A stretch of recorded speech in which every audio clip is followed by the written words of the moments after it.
राधे को दास जन्म जन्म मोहे दीजियो श्री वृंदावन को राधे कृष्णा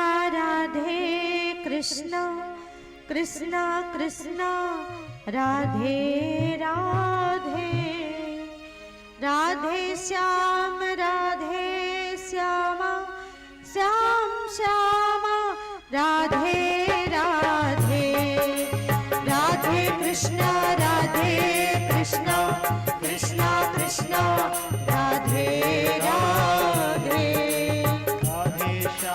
राधे श्यामा श्याम श्यामा राधे राधे राधे कृष्णा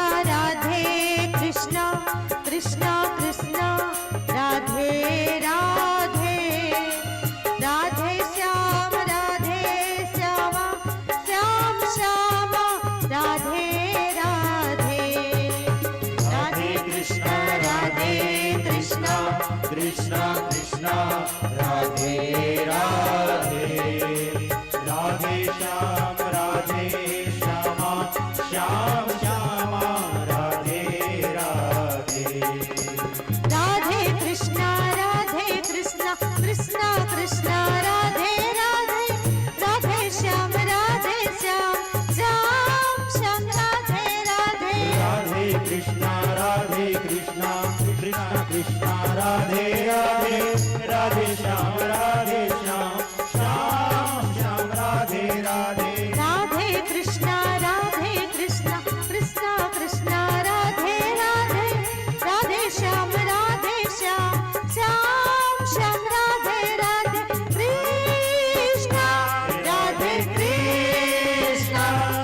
पर ब्रह्म परमात्मा भगवान श्री कृष्णचंद्र की सूक्ष्म चेतना से हम सब अनुप्राणित हो रहे हैं और आज श्रीमद् भागवत ज्ञान यज्ञ सप्ताह का प्रथम दिवस, प्रथम सत्र में आप सभी का बहुत बहुत स्वागत और अभिनंदन व्यासपीठ की ओर से। और मेरे भाइयों बहनों, कहा जाता है कि कभी भी किसी की चित्र या मूर्ति, किसी भी भगवान की चित्र या मूर्ति का दर्शन कर लेने मात्र से या मंत्रों के माध्यम से उसकी वंदना, उसकी स्तुति कर लेने मात्र से या उनकी आरती या चालीसा कर लेने मात्र से किसी के व्यक्तित्व का परिष्कार नहीं हुआ है, किसी का जीवन नहीं बदला है। अगर ऐसा होता तो भगवान राम चंद्र जी जब सबरी को नौदा भक्ति दे रहे थे तब ये कहते कि सबरी तुम मेरे मंदिर में जाना, मेरी आरती पूजा करना, तो ये मेरी पहली भक्ति होगी। पर ऐसा नहीं, भगवान ने क्या कहा, आप सबको ज्ञात होगा कि भगवान रामचंद्र जी ने जब सबरी को नौधा भक्ति दी तो सबसे पहले क्या कहा, प्रथम भगति संतन कर संगा, दूसरी रति मम कथा प्रसंगा। कहा सबरी मेरी पहली भक्ति क्या होगी, प्रथम भगति संतन करि संगा, मेरी पहली भक्ति होगी कि संतों का संग करना, क्योंकि संतों का जब संग करेंगे तो क्या मिलेगा, सत्संग मिलेगा। और दूसरी रति, रति अर्थात प्रेम, दूसरी रति मम कथा प्रसंगा। सत्संग मिलेगा संतों का संग जब करेंगे, लेकिन उस सत्संग में हमारी रुचि ना हो तो, उस सत्संग के प्रति हमारे अंदर प्रेम ना हो तो वो सत्संग जो है व्यर्थ चला जाएगा। क्योंकि जिसमें रुचि नहीं होती है ना, उसमें मन नहीं लगता है, और मन नहीं लगेगा तो वो ज्ञान हमारे भीतर प्रवेश नहीं कर पाएगा। इसलिए क्या कहा कि दूसरी रति कथा, भगवान की कथा से हम वैसा ही प्रेम करें जैसे हम अपने घर परिवार और संसार से प्रेम करते हैं। सुनि समझाई मुदित मन मज्जई अति अनुराग, अत्यधिक अनुराग। कथा श्रवण कैसे करें, अत्यधिक अनुराग के साथ कथा श्रवण करें। और सत्संग की महिमा बताते हुए क्या कहा कि बिनु सत्संग विवेक न होई और राम कृपा बिनु सुलभ न सोई। बिना सत्संग के हमारा विवेक जागृत नहीं होता। कहते हैं जब व्यक्ति सत्संग के सानिध्य में आता है, व्यक्ति जब सत्संग से जुड़ जाता है तो सत्संग करने वाले व्यक्ति की प्रज्ञा जागती है। प्रज्ञा अर्थात ज्ञान, उसका अंदर का जो छुपा हुआ ज्ञान है वो सत्संग के माध्यम से प्रकट होने लगता है। तो सत्संग करने से हमारी प्रज्ञा जागती है और प्रज्ञावान व्यक्ति अर्थात ज्ञानवान व्यक्ति सत्कर्मों में जुटता है और सत्कर्म करते हुए व्यक्ति अपने भाग्य का निर्माता स्वयं बन जाता है। अगर परम पूज्य गुरुदेव पंडित श्री राम शर्मा जी आचार्य ने कहा कि व्यक्ति अपने भाग्य का निर्माता स्वयं है, तो यूं ही नहीं कहा, व्यक्ति अपने ही कर्मों के द्वारा, अपने ही कार्यों के द्वारा अपने भाग्य का निर्माण कर सकता है, अपने भाग्य को बना सकता है, अपने भाग्य को बदल सकता है। तो व्यक्ति अपने भाग्य का निर्माता स्वयं है। लेकिन इसके लिए क्या करना पड़ेगा, इसके लिए सत्संग, सत्संग से ही सत्कर्म की प्रेरणा मिलती है। और श्रीमद् भागवत में कहा गया है सत्कर्म सूचको नूनम ज्ञान यज्ञ स्मृतो बुधै। सत्कर्म सूचको नूनम, ये क्या है, ये ज्ञान यज्ञ सत्कर्म की सूचना देता है, सत्कर्म करने की हमको प्रेरणा देता है। तो बिनु सत्संग विवेक न होई और ये क्या है? ये तो श्रीमद् भागवत कथा अमृत है। श्री कहते हैं राधा जी को, और मद अर्थात नशा। नशा तो कई प्रकार का होता है, तो राधा जी का नशा अर्थात राधा जी की प्रीति किसमें थी? भागवत। श्री मतलब राधा जी, और मद मतलब नशा, भ मने भक्ति, भागवत, ग मने ज्ञान, व मने वैराग्य, और त मने त्याग।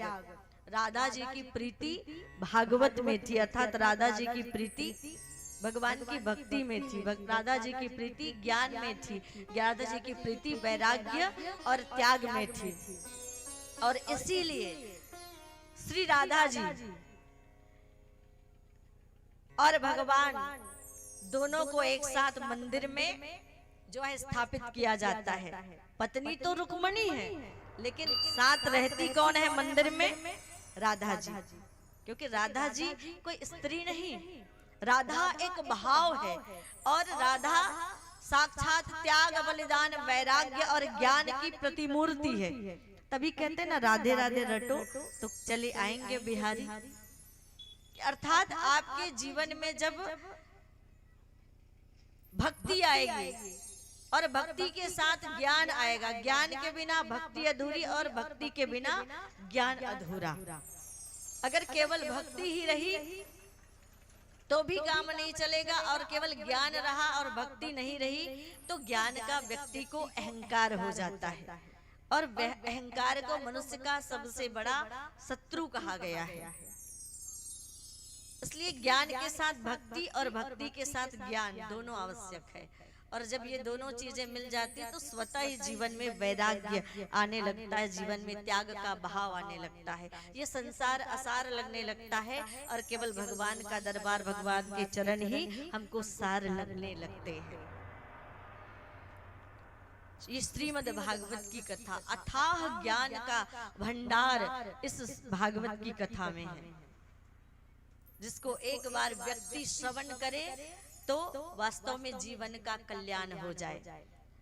पर हम तो कितनी बार विचार आता है न मन में कि लोग कितनी बार भागवत की कथा सुनते हैं, कई कई बार भागवत की कथा सुनते हैं, फिर भी कल्याण नहीं हो पाता। तो कैसे हो कल्याण? क्योंकि क्यों उसका असर नहीं हो पाता? क्योंकि हमारे सुनने में अंतर आ गया है, हमारे सुनने में अंतर आ गया है। अरे ये वही भागवत की कथा है जिसको श्री सुखदेव जी महाराज ने गाया। वैसे तो ये भागवत की कथा सौनकादिक ऋषियों को श्री सूत जी महाराज ने सुनाया, और सनत कुमारों ने नारद जी को सुनाया, लेकिन तब ये भागवत जो है धरती पर प्रकट नहीं हुई थी। ये भागवत कब प्रकट हुई? ये भागवत का प्रचार कब हुआ? सूत जी महाराज तो सदियों से ऋषियों और मुनियों को सुनाते आ रहे थे, सनकादिक ऋषियों ने नारद जी को श्रवण कराया, पर भागवत का प्रचार, ये ज्ञान रूपी जो गंगा है वो धरती में प्रकट कब हुई? जब श्री सुखदेव जी महाराज ने राजा परीक्षित को कथा श्रवण कराई, तब ये भागवत। और कहते हैं कि सुखदेव, सुख मतलब तोता, कोई भी फल अगर तोता चख ले तो आप मान लीजिए कि वो फल बहुत मीठा और बहुत स्वादिष्ट है।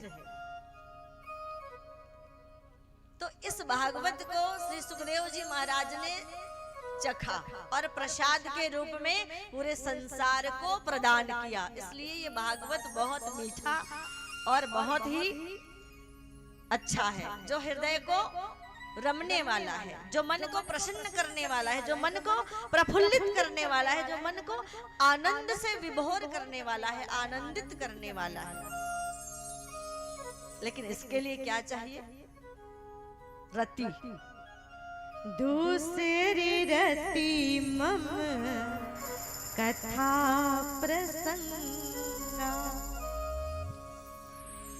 भगवान के चरणों के साथ भगवान की कथा के लिए भी प्रेम। कहते हैं दिल में प्रेम होना जरूरी है, गले में राग हो न हो, पर हृदय में अनुराग अगर हो तो भगवान जो है वो स्वयं दौड़े चले आते हैं, क्योंकि वो प्रेम के भूखे हैं।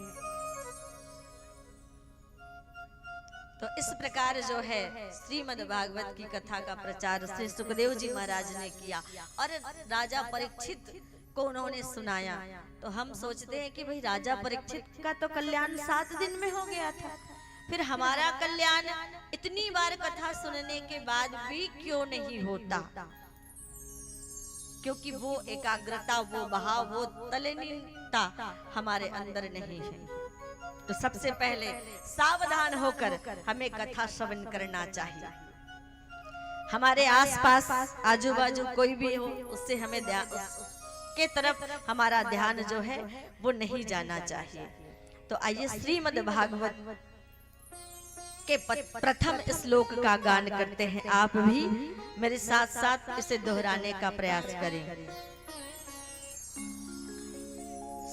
सच्चिदानंद रूपाय सच्चिदानंद रूपाय विश्वोत्पत्त्यादि हेतवे विश्वोत्पत्त्यादि हेतवे तापत्रय विनाशाय तापत्रय विनाशाय श्री कृष्णाय वयं नमः।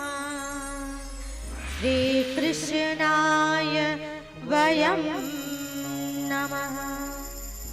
सतचित और आनंद परमात्मा सतचित और आनंद के स्वरूप हैं। सत से ही शरीर है और चित्त से चैतन्यता, और आनंद का कोई दूसरा पर्यायवाची शब्द नहीं होता, कोई दूसरा अर्थ नहीं होता।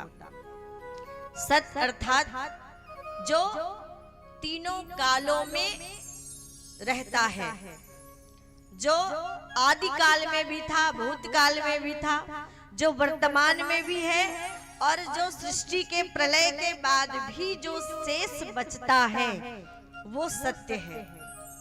क्योंकि सत्य जो है वो कभी नहीं मिटता है, और कभी नहीं मिटने वाले कौन है? वो सच्चिदानंद परमात्मा है, जो तीनों कालों में रहते हैं, जो इस सृष्टि के निर्माण से भी पहले थे, और इस सृष्टि के निर्माण के साथ भी हैं, और इस सृष्टि के प्रलय के बाद भी जो रहते हैं। इसीलिए उसे सत्य कहा गया, सत्य स्वरूप कहा गया।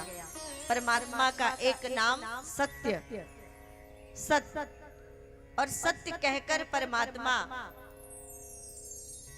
को यहाँ पर बताया गया है कि परमात्मा कैसे है। परमात्मा सत्य के स्वरूप है, और सत्य से ही सत्ता है।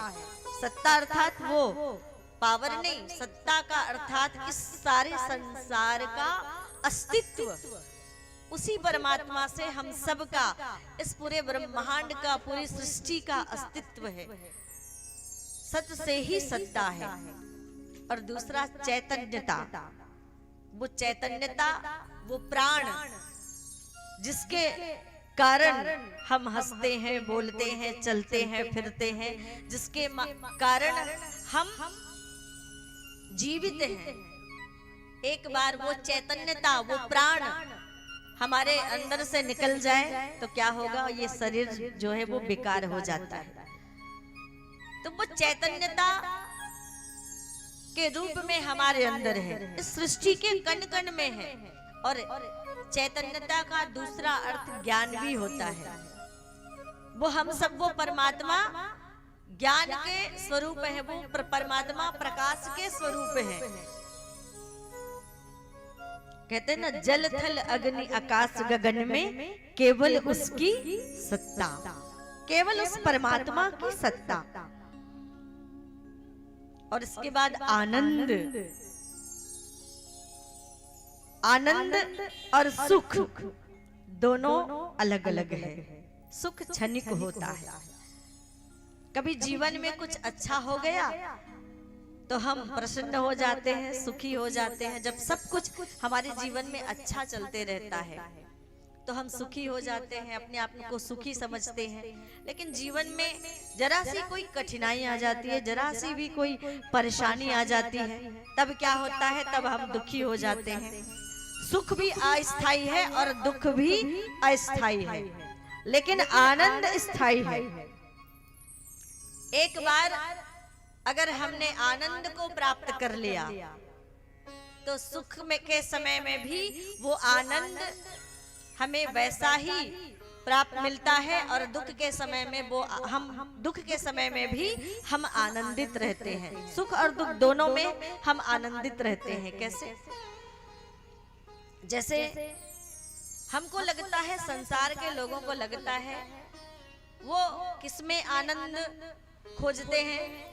संसार के लोग जो हैं मनोरंजन किसमें ढूंढते हैं, भाई अच्छे गद्दे में सोएंगे तो सुख मिलेगा, या कभी अच्छा गीत सुनेंगे तो सुख मिलेगा, अच्छा फिल्म देखेंगे तो सुख मिलेगा। लेकिन कहते हैं जो सुख है सत्संग में वो बैकुंठ में ना हो। कहते हैं ना, जो सुख है सत्संग में वो बैकुंठ में ना हो। हम अपने आप को कहीं मनोरंजन, कहीं घूमने चले गए तो अपने आप को सुखी और आनंदित महसूस करते हैं। थोड़ी सी कोई अपने मनपसंद की हमने फिल्म देख ली तो अपने आप को हम सुखी महसूस करते हैं, प्रसन्न महसूस करते हैं। लेकिन आप एक बढ़िया अपने मनपसंद गीत को श्रवण कर रहे हैं, सुन रहे हैं, और उसी समय आपको ऐसी घटना का पता लगे, ऐसा समाचार सुनने को मिले कि कोई आपका अपना जो है वो इस दुनिया से चला गया, तो क्या वह गीत या वह फिल्म जो आप देख रहे हैं उसके बाद भी आपको वही सुख दे पाएगा, वही प्रसन्नता दे पाएगा? दे पाएगा? बोलिए नहीं, क्योंकि वो क्षणिक है। लेकिन आनंद जब हृदय में प्रकट होता है तो व्यक्ति कितनी बड़ी से बड़ी विपत्ति भी आ जाए वो विचलित नहीं होता, और वह हमेशा आनंद से भरा होता है। तो परमात्मा का तीसरा स्वरूप कहते हैं, श्याम प्यारे से आनंद किनके जीवन में है, जरा समझे इस गीत के माध्यम से। श्याम प्यारे से, मुरली वाले से जिनका संबंध है, उनका हर घड़ी आनंद ही आनंद है। श्याम प्यारे से, मुरली वाले से जिनका संबंध है, उनका हर घड़ी आनंद ही आनंद है। श्याम प्यारे से, संबंध है, मुरली वाले से जिनका संबंध है, उनका हर घड़ी आनंद ही आनंद है।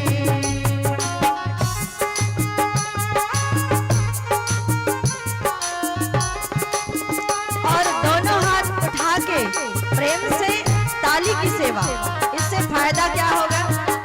आप ठंड में सिकुड़ते बैठे हैं,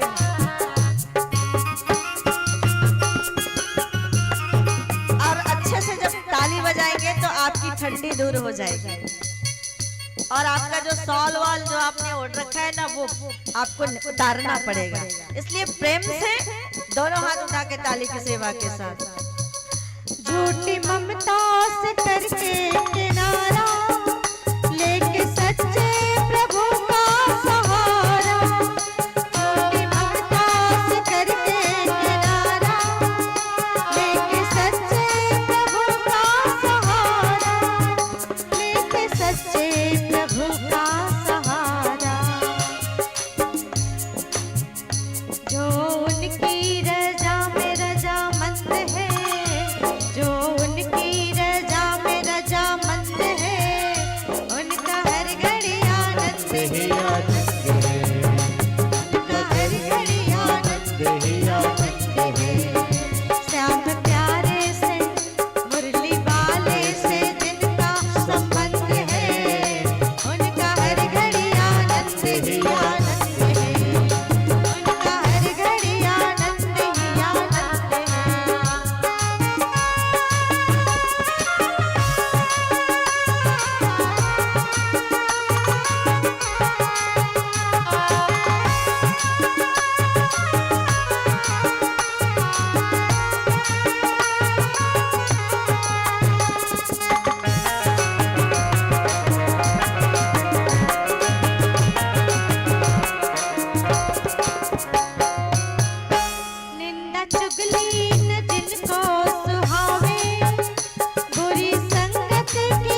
हरदम पसंद है, उनका हर घड़ी आनंद ही आनंद है, उनका हर घड़ी आनंद ही आनंद है। श्याम प्यारे से जिनका संबंध है, मुरली वाले से जिनका संबंध है, उसका घर ही आनंद है। उनका हर घड़ी आनंद ही आनंद है।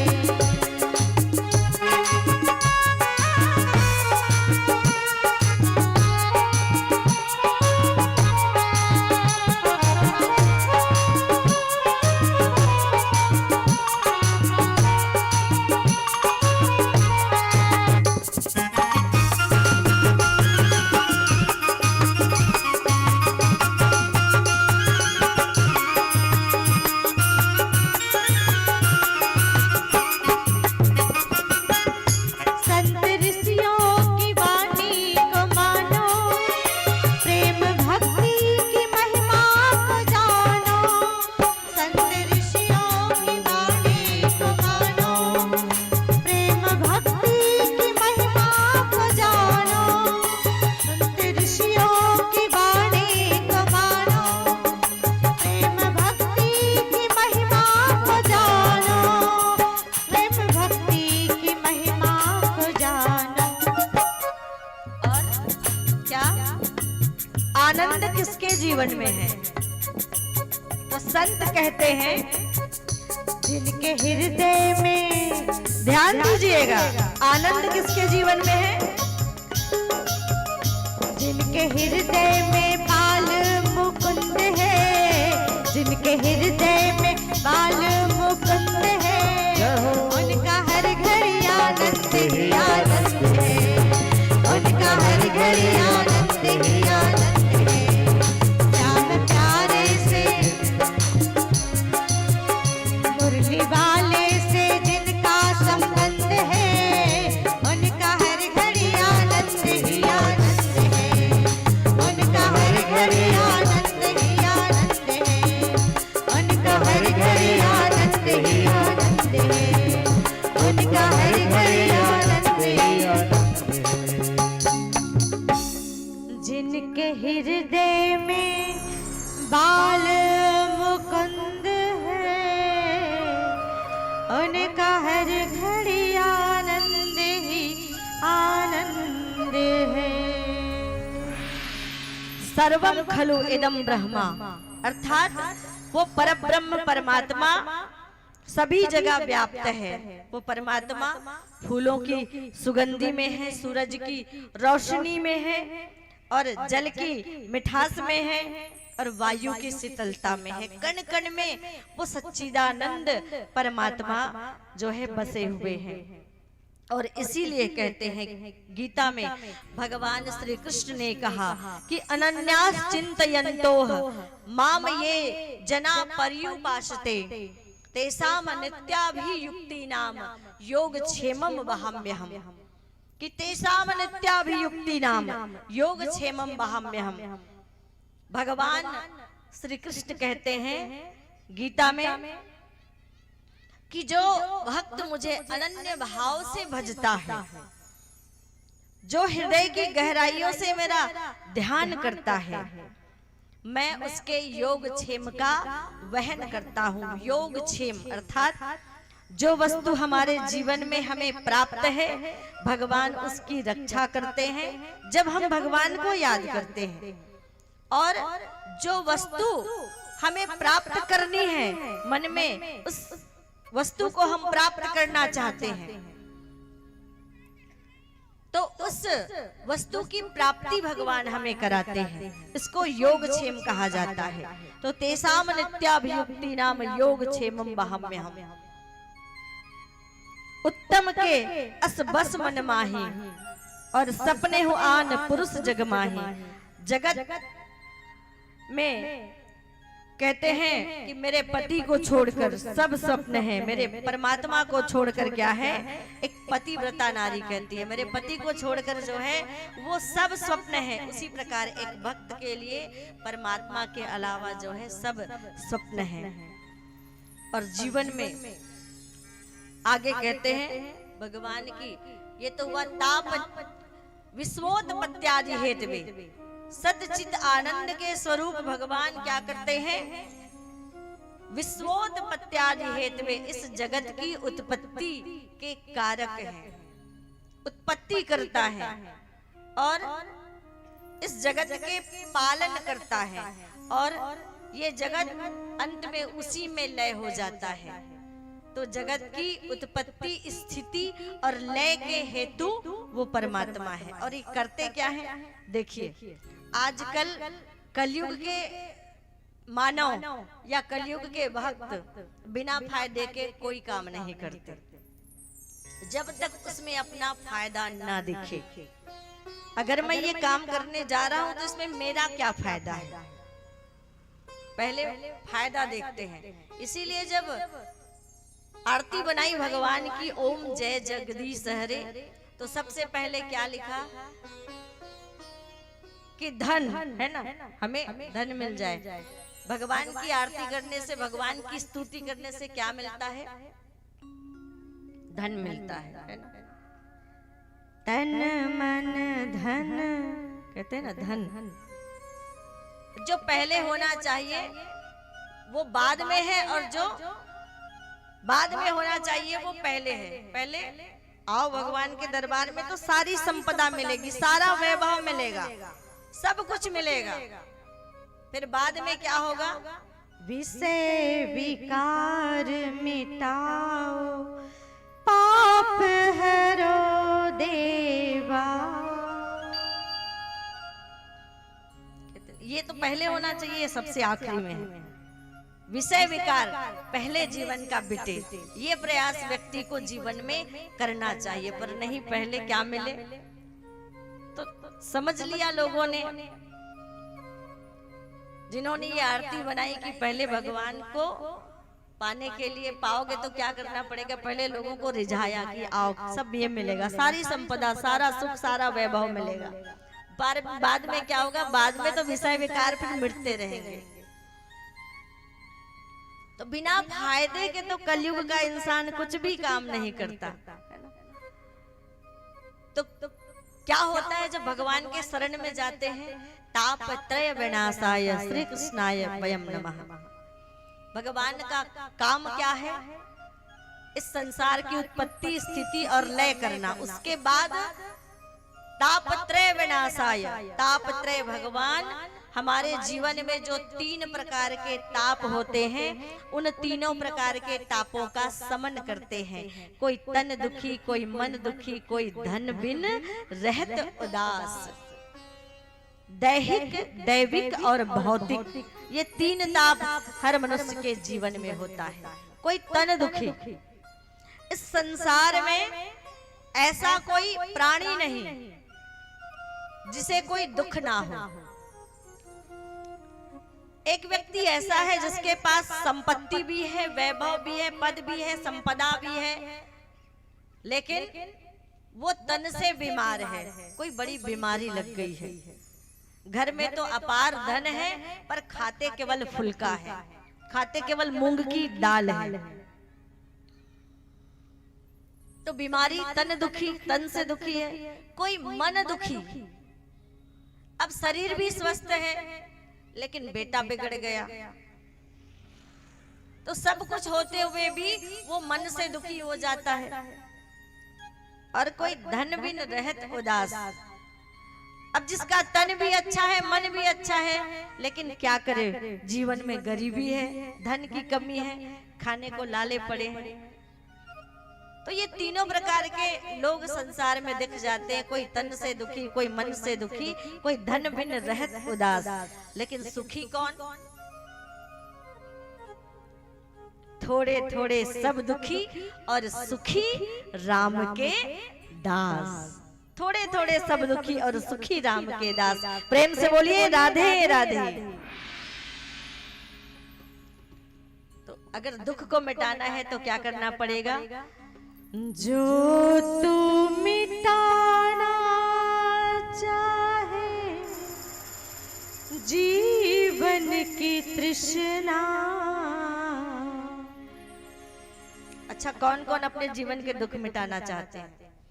ये बात तो पक्की है कि जितने लोग बैठे हैं वो सब चाहते हैं कि उनके जीवन का सब दुख मिट जाए। और हम भी यही चाहेंगे कि आप, ये भगवान का दरबार है और दरबार में आए हैं तो भगवान आपके सभी दुखों का शमन कर दे, आपके सभी दुखों को समाप्त कर दे और आपके जीवन में अपार खुशियां आए, अपार खुशियों से आपका जीवन भर जाए।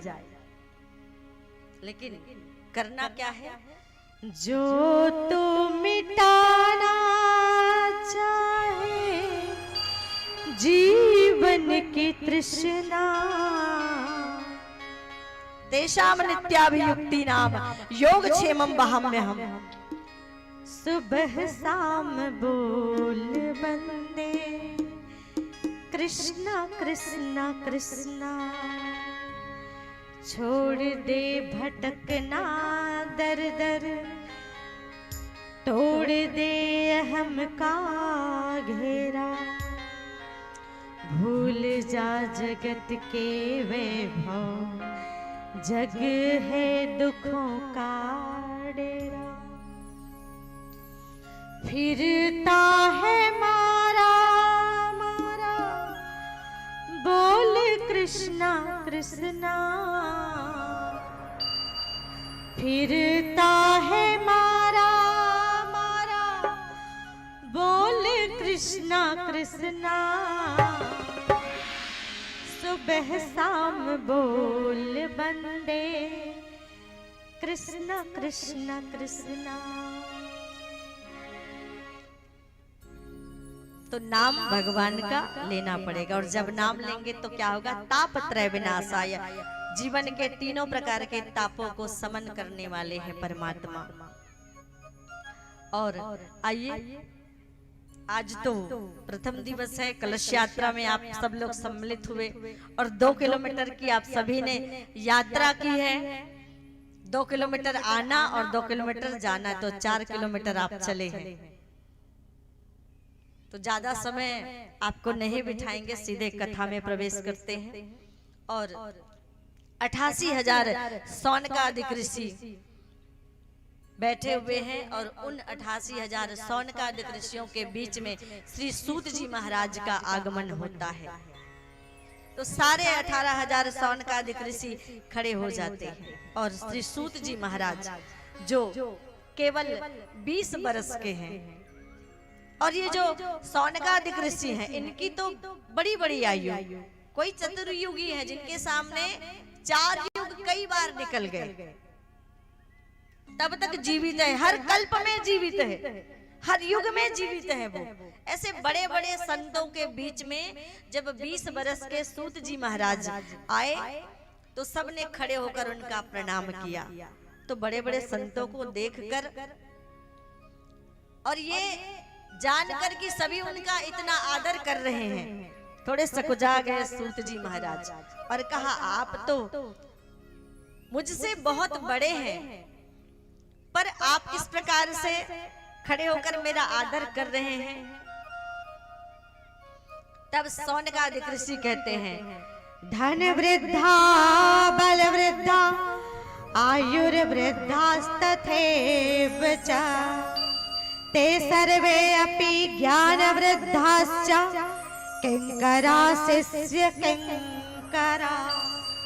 धन वृद्धा, हे सूत जी महाराज, निश्चित कोई धन से बड़ा हो सकता है, निश्चित बल वृद्धा, कोई बल से भी बड़ा हो सकता है, और निश्चित कोई आयु से भी बड़ा हो सकता है। आयुर्वृद्धास्तथैव च, लेकिन ते सर्वे अपि ज्ञान वृद्धाश्च, सबसे बड़े वो होते हैं जो ज्ञान में बड़े होते हैं। इसीलिए हम सब आपके चरणों को प्रणाम करते और क्या कहा? अज्ञान ध्वांत विध्वंस, कोटि सूर्य समप्रभा, सुतख्या हि कथा सारम, मम कर्ण रसायनम।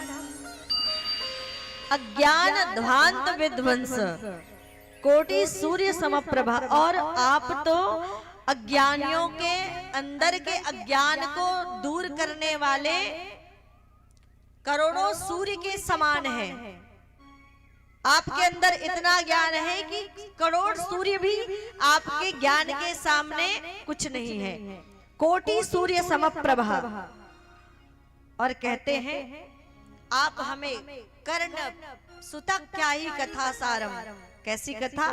कर्ण प्रिय रसायनम, जो हमारे कानों को प्रिय लगे ऐसी कथा हमें श्रवण कराइए। और श्री सूत जी महाराज उनको कथा श्रवण कराते हैं। और सबसे पहले कहते हैं, सौनकादिक ऋषि जब सामने बैठे तो कहते हैं जब संत सामने हो, जब कोई महात्मा या ज्ञानी सामने हो तो संसार की बेकार की बातें नहीं करनी चाहिए, कुछ ज्ञान की बातें करनी चाहिए। क्योंकि कहते हैं संत का छन और अन्न का कण बहुत महत्वपूर्ण होता है, इसे कभी बर्बाद ना करें। संत के पास अगर बैठने का कुछ अवसर प्राप्त हो जाए तो केवल ज्ञान की चर्चा करें। जीवन का कल्याण कैसे हो इसकी चर्चा होनी चाहिए। पर बैठते हैं तो क्या होता है, पंडित जी जरा हाथ देख के बता देते नौकरी कब लगेगी, चुनाव लड़ रहा हूं जीतूंगा कि नहीं, बेटे की शादी कब होगी, ऐसी ऐसी छोटी छोटी चीजें। ये तो भगवान ने हमारे जीवन के साथ हमारे कर्म को, हमारे कर्म के अनुसार हमारे भाग्य को पहले से ही तय कर दिया है। क्योंकि व्यक्ति जो प्राप्त करता है वो अपने कर्मों से ही तो प्राप्त करता है। और इसीलिए तो अगर श्रेष्ठ जीवन चाहिए तो श्रेष्ठ कर्म करने की प्रेरणा दी जाती है। और जो चीजें हमें मिलने वाली है, जो हमारे भाग्य में, वही मिलेगी हमें। तो इसके विषय में पूछना क्या, जब समय आएगा बेटे का ब्याह हो जाएगा, जब समय आएगा नौकरी लग जाएगी, जब समय आ जाएगा और हमारा सारा काम हो जाएगा। तो इसीलिए संत के पास बैठे तो जीवन का कल्याण कैसे हो ये पूछना चाहिए। और वैसे कहते हैं अन्न का कण, भोजन थाली में उतना ही ले जितना आप खा सके। भले बार बार ले, आप 2 बार 3 बार ले, पर थाली में उतना ही ले। क्या करते हैं हम, शादी की पार्टी में जाते हैं, आजकल बफे सिस्टम का जमाना है ना, प्रेम से बोलिए राधे राधे। बफे सिस्टम का जमाना है। पहले तो बढ़िया पंगत लगती थी, लोगों को लाइन से बिठाया जाता था और प्रेम से घर वाले परिवार वाले भोजन परोसा करते थे और भोजन कराया करते थे। लेकिन अब लोग कहते हैं कमर झुकता नहीं है, काम करने वाले कोई मिलते नहीं।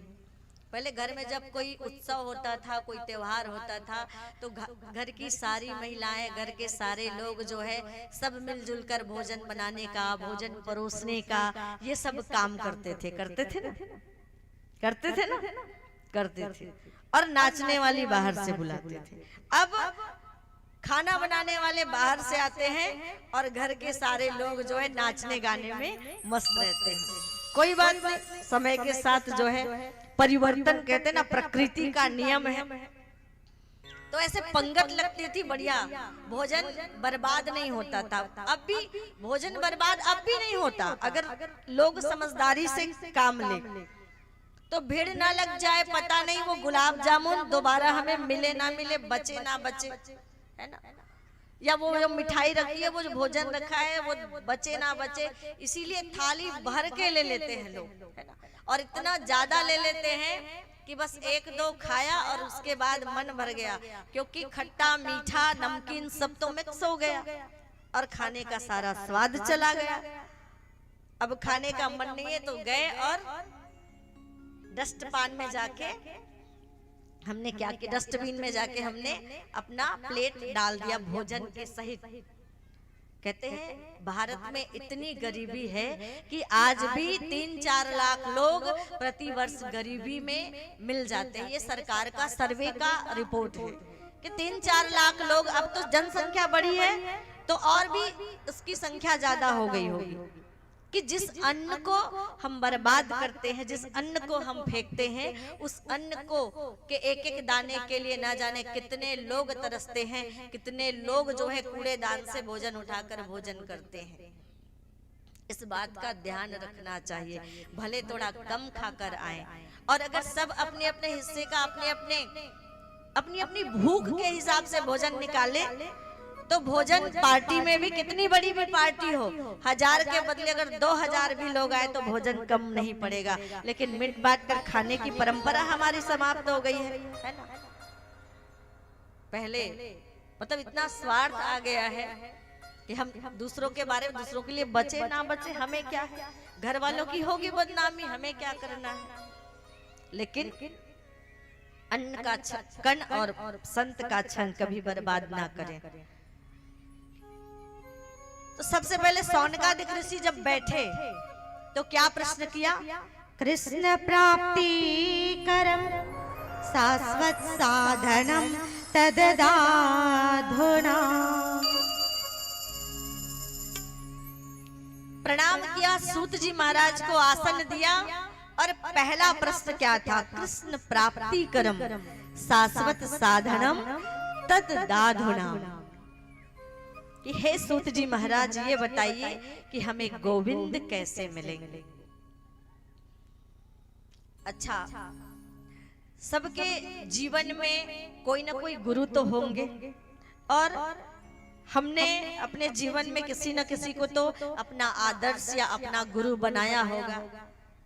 जब आप अपने गुरु के पास या जिनको भी आप मानते हैं, जो संत जो महात्मा, उनके पास गए होंगे तो क्या कभी आपने ऐसा प्रश्न किया कि हे महाराज जी, हे गुरु जी, ये बताइए कि हमें परमात्मा कैसे मिलेंगे, गोविंद कैसे मिलेंगे? ईमानदारी से जरा हाथ उठाइए।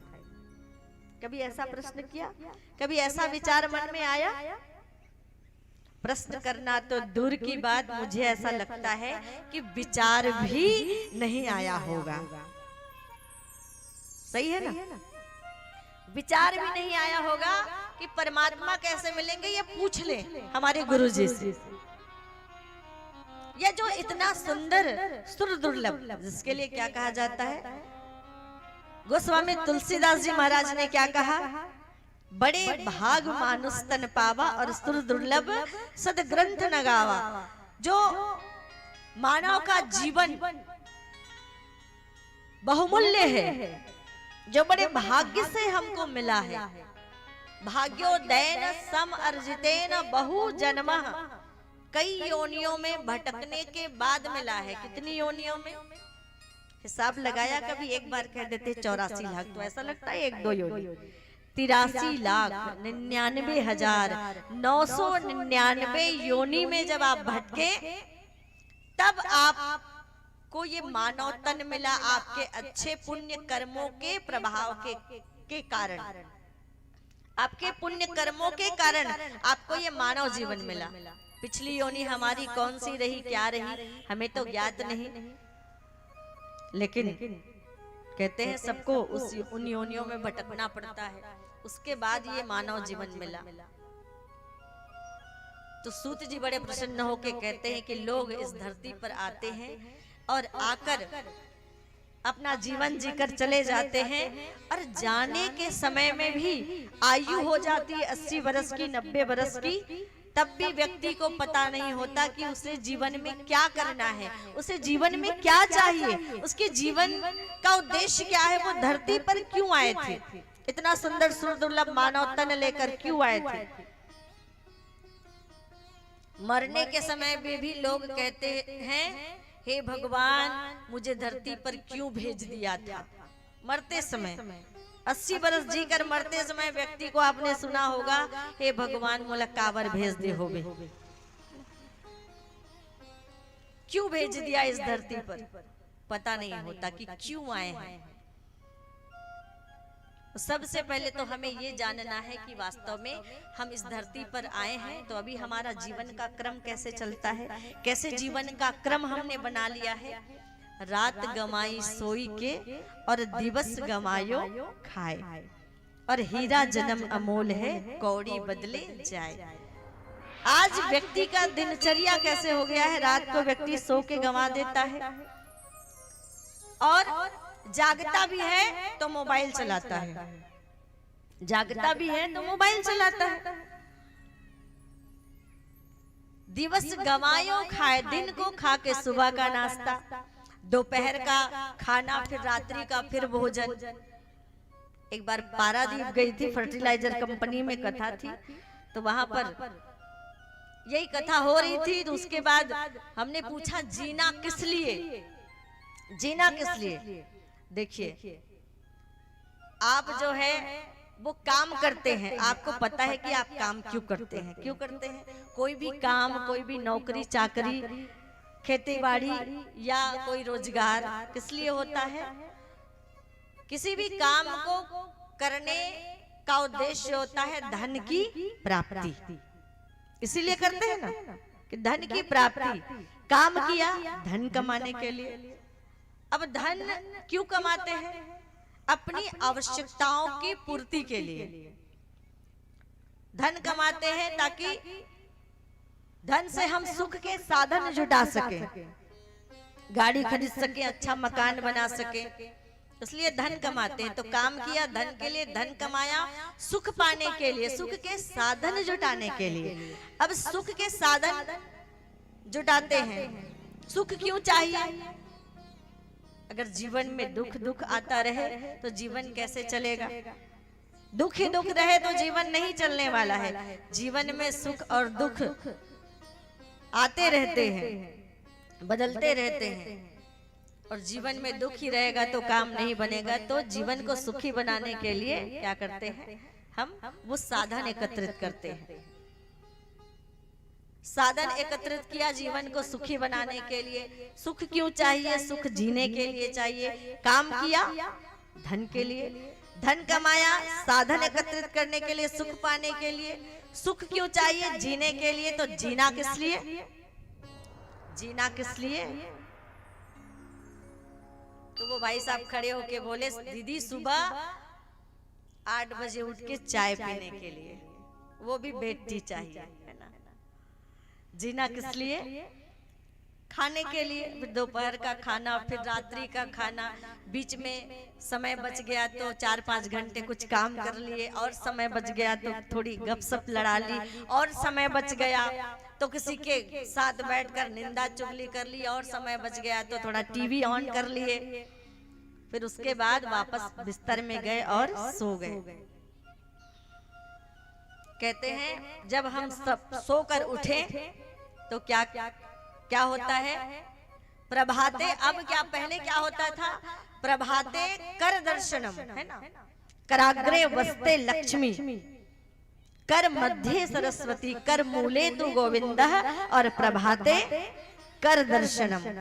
कराग्रे वस्ते लक्ष्मी, हाथ के अग्रभाग में माता लक्ष्मी, कर मध्य सरस्वती, मध्य में माता सरस्वती, और मूल में कर मूले तु गोविंदः। कहाँ मंदिर और कहाँ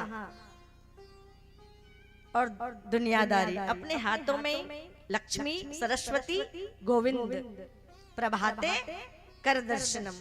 अब जमाना खत्म हो गया, अब प्रभाते कप दर्शनम।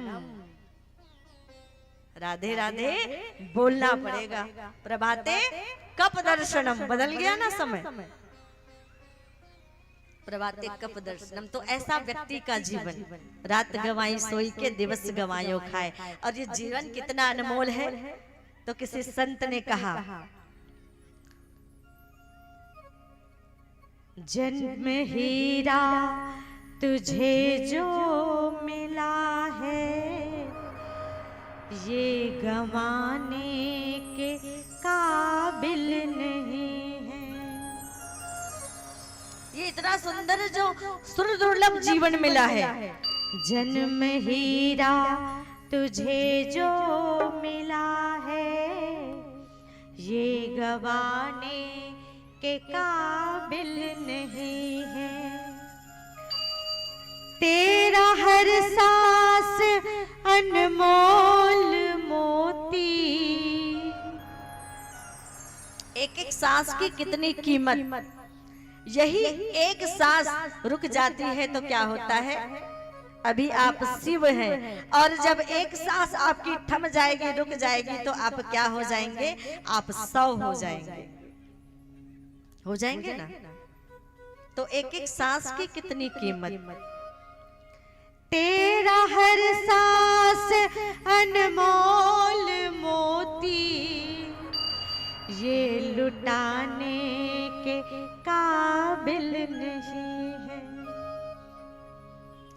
और शिव से अगर 100 हो गए ये प्राण, हमने कहा ना सत चित चित चैतन्यता, और वो चैतन्यता कौन है? वो परमात्मा है, वो भगवान है।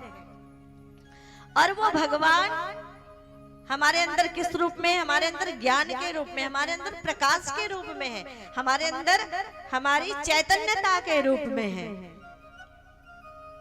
शिव अगर निकल गए तो हम 100 हो जाएंगे। और जो जीते जी सेवा कमाते, वो मरने के बाद काम आते।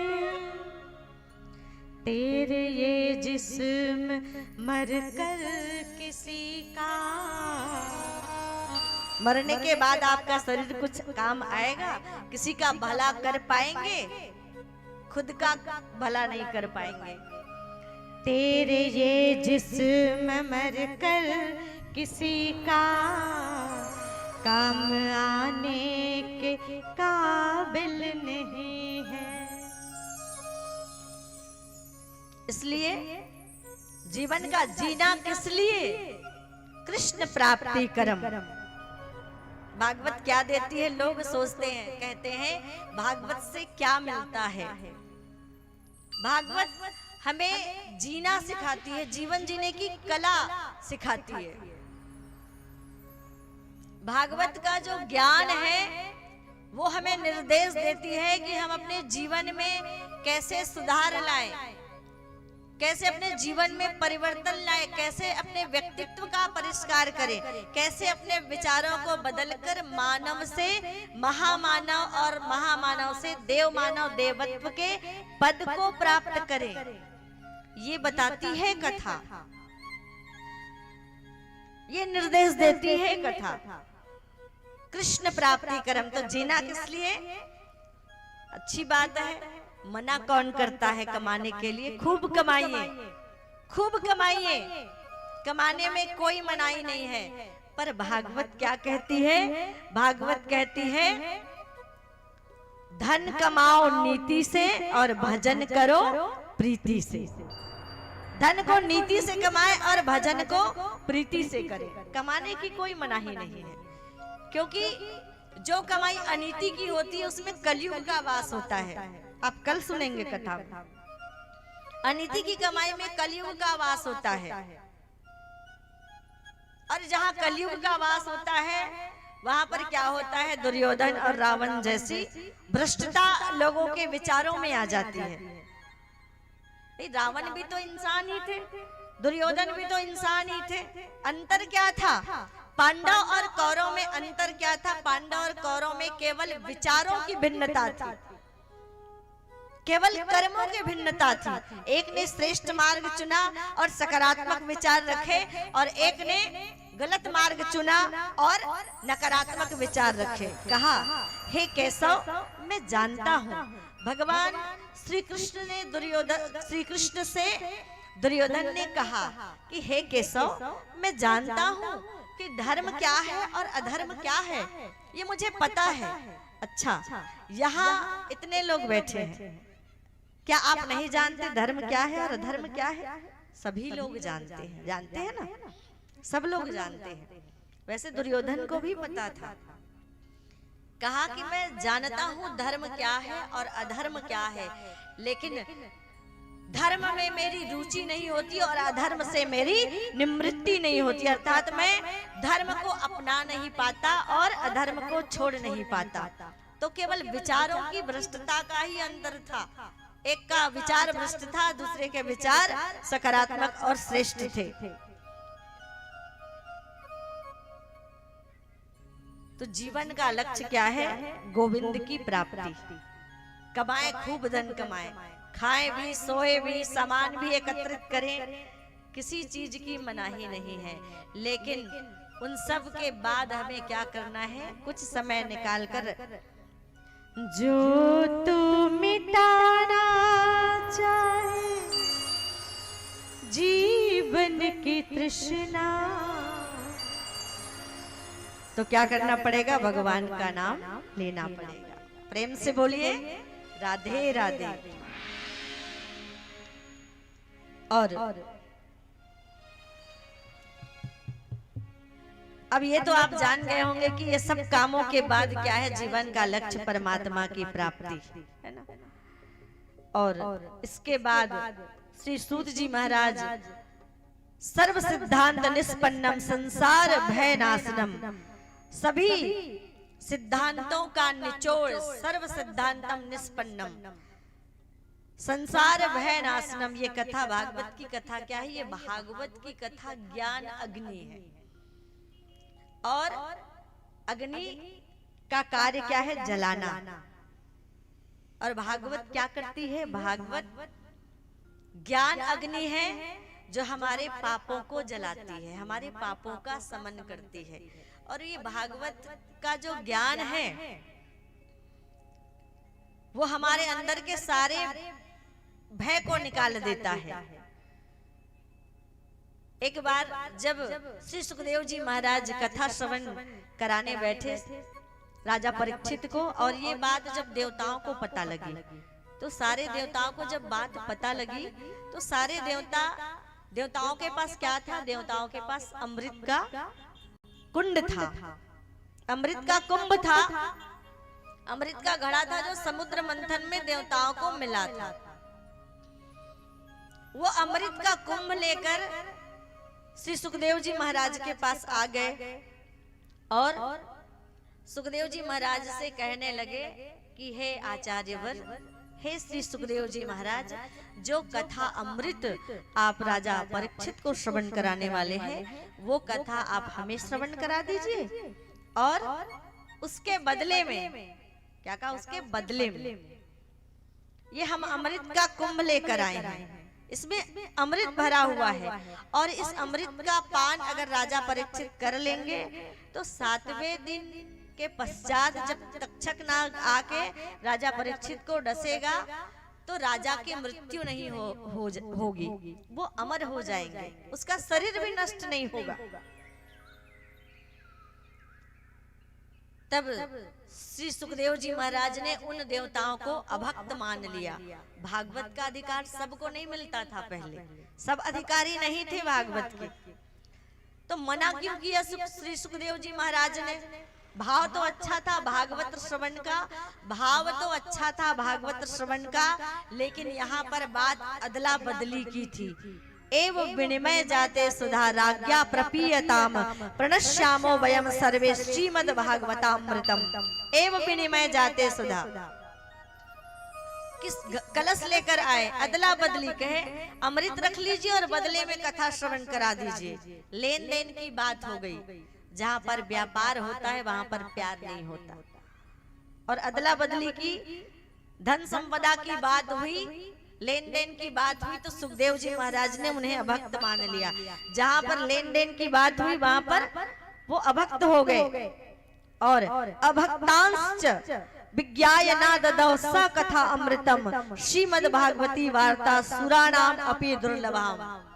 उनको अभक्त मानकर उनको कथा श्रवण नहीं कराई। तो इन देवताओं को लगा कि ऐसा क्या है भागवत में जो अमृत से भी श्रेष्ठ है। और ब्रह्मा जी के पास गए तो ब्रह्मा जी ने उनको बताया। तो सोचने लगे ऐसे अगर शब्दों में कहूंगा तो बात समझ में नहीं आएगी, तो क्या किया? एक तरफ श्रीमद् भागवत के ग्रंथ को रख दिया और दूसरे तरफ संसार के सारे साधन रख दिए।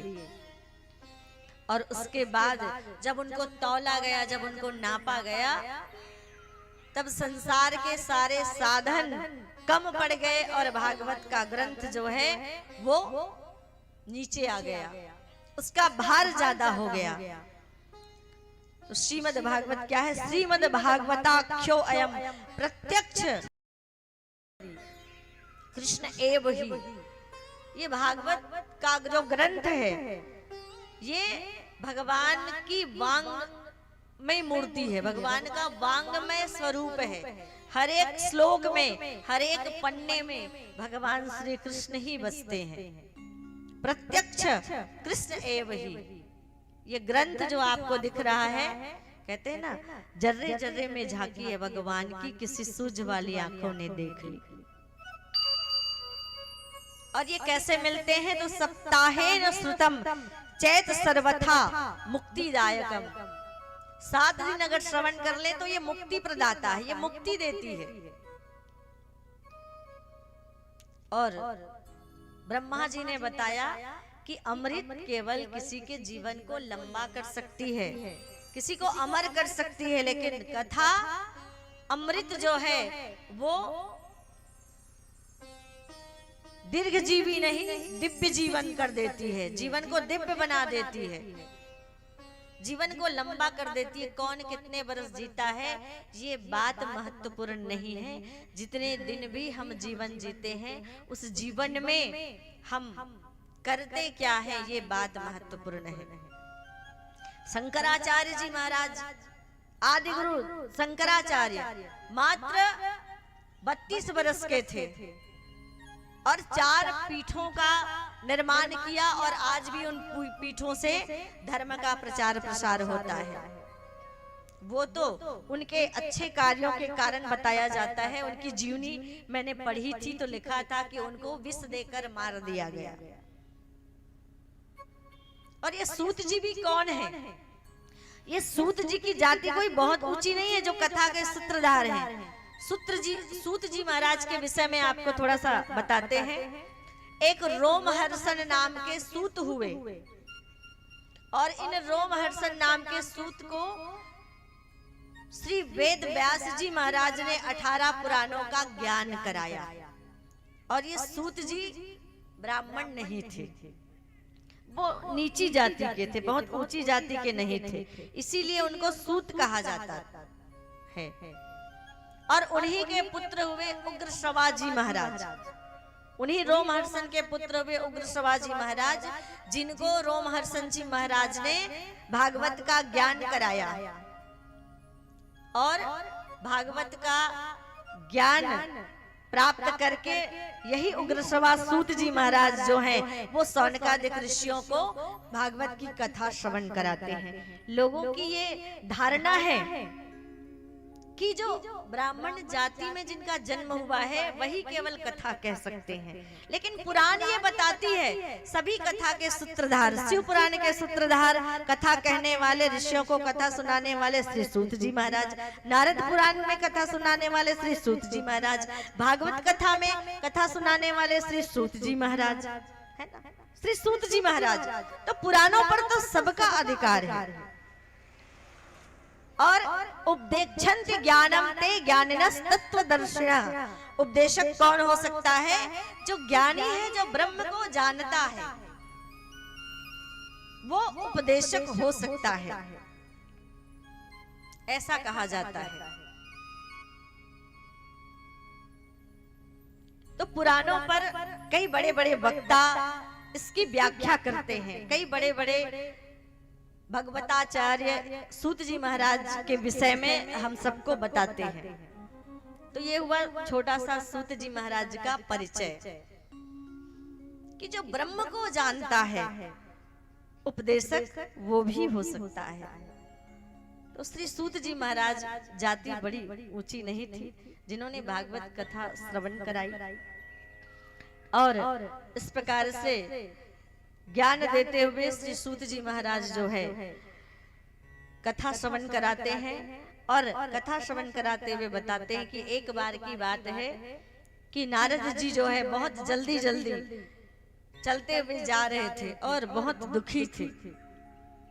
तो उनको रास्ते में सनत कुमार चारों भाई मिले, और सनत कुमार जब चारों भाई मिले तो उन सनत कुमार चारों भाइयों ने नारद जी को उदास देखा, और नारद जी को उदास देखकर कहा, कथम ब्रह्मा दीन मुख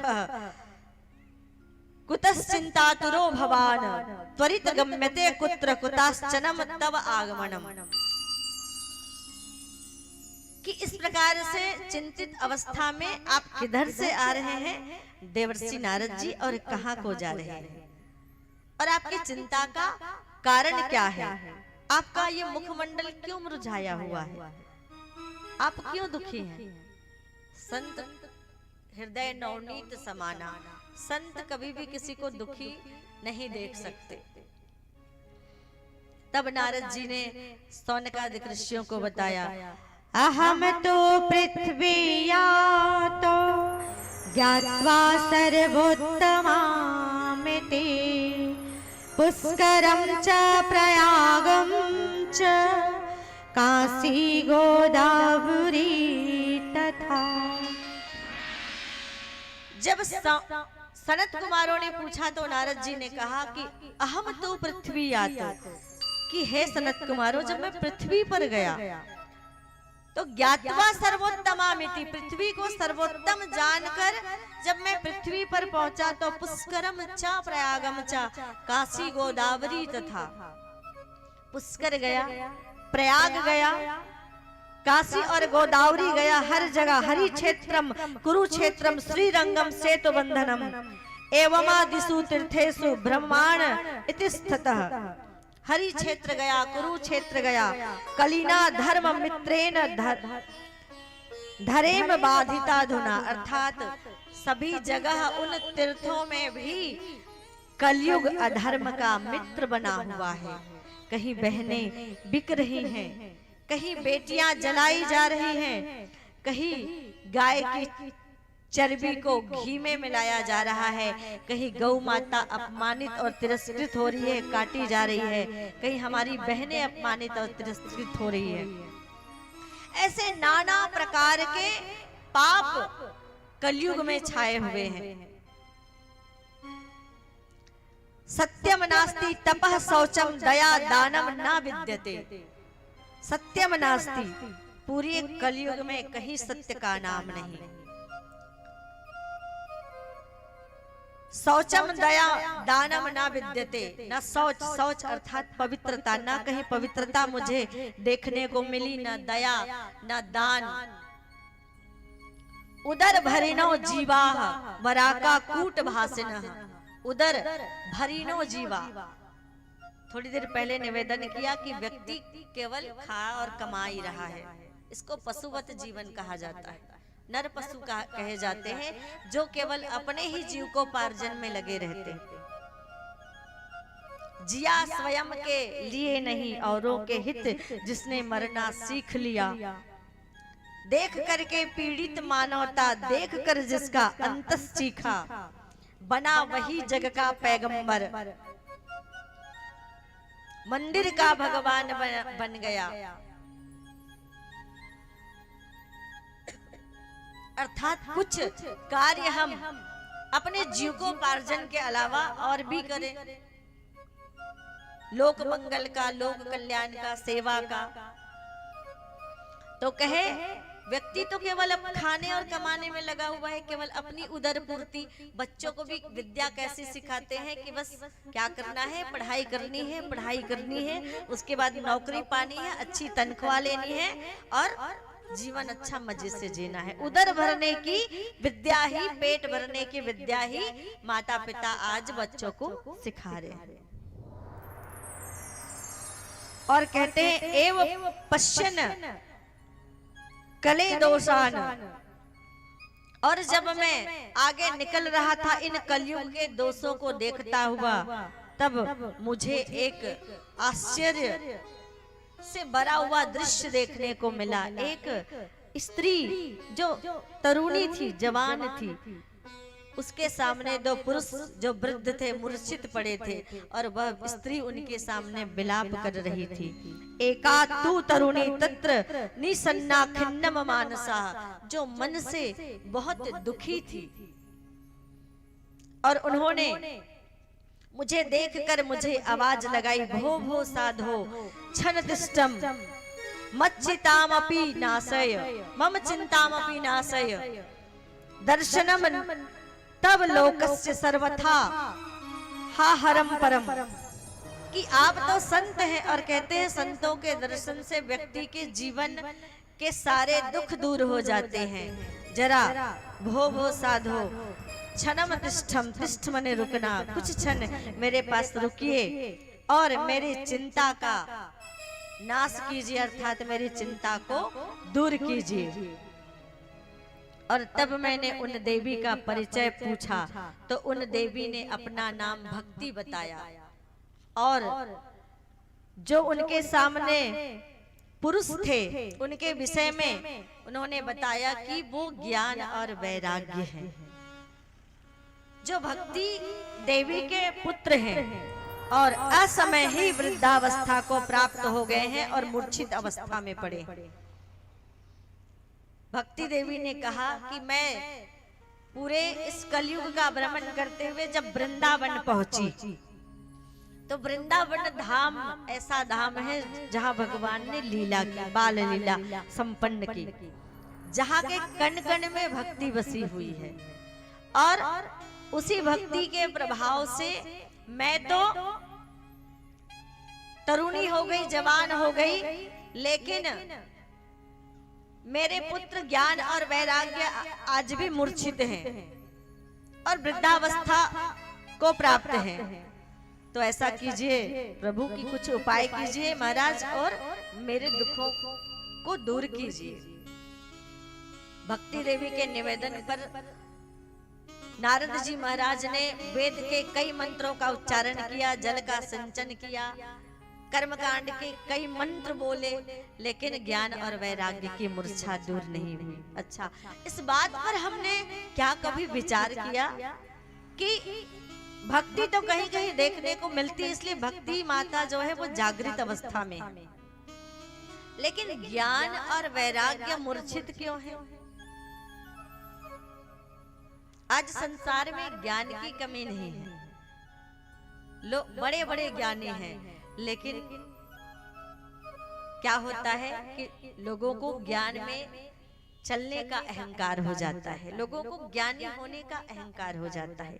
हमारे गुरुजी कहा करते थे, बेटा अहंकार इतना सूक्ष्म है कि व्यक्ति को इसी बात का अहंकार हो जाता है कि उसे अहंकार नहीं है, इस बात का भी अहंकार हो जाता है कि वो अहंकारी नहीं है।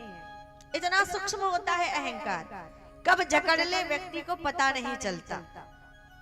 और जहां अहंकार है वहां ओंकार नहीं, वहां परमात्मा नहीं होते हैं। जब मैं था तब हरि नहीं, और मैं है, जहां मैं था वहां हरि नहीं, और जहां हरि है वहां मैं नहीं।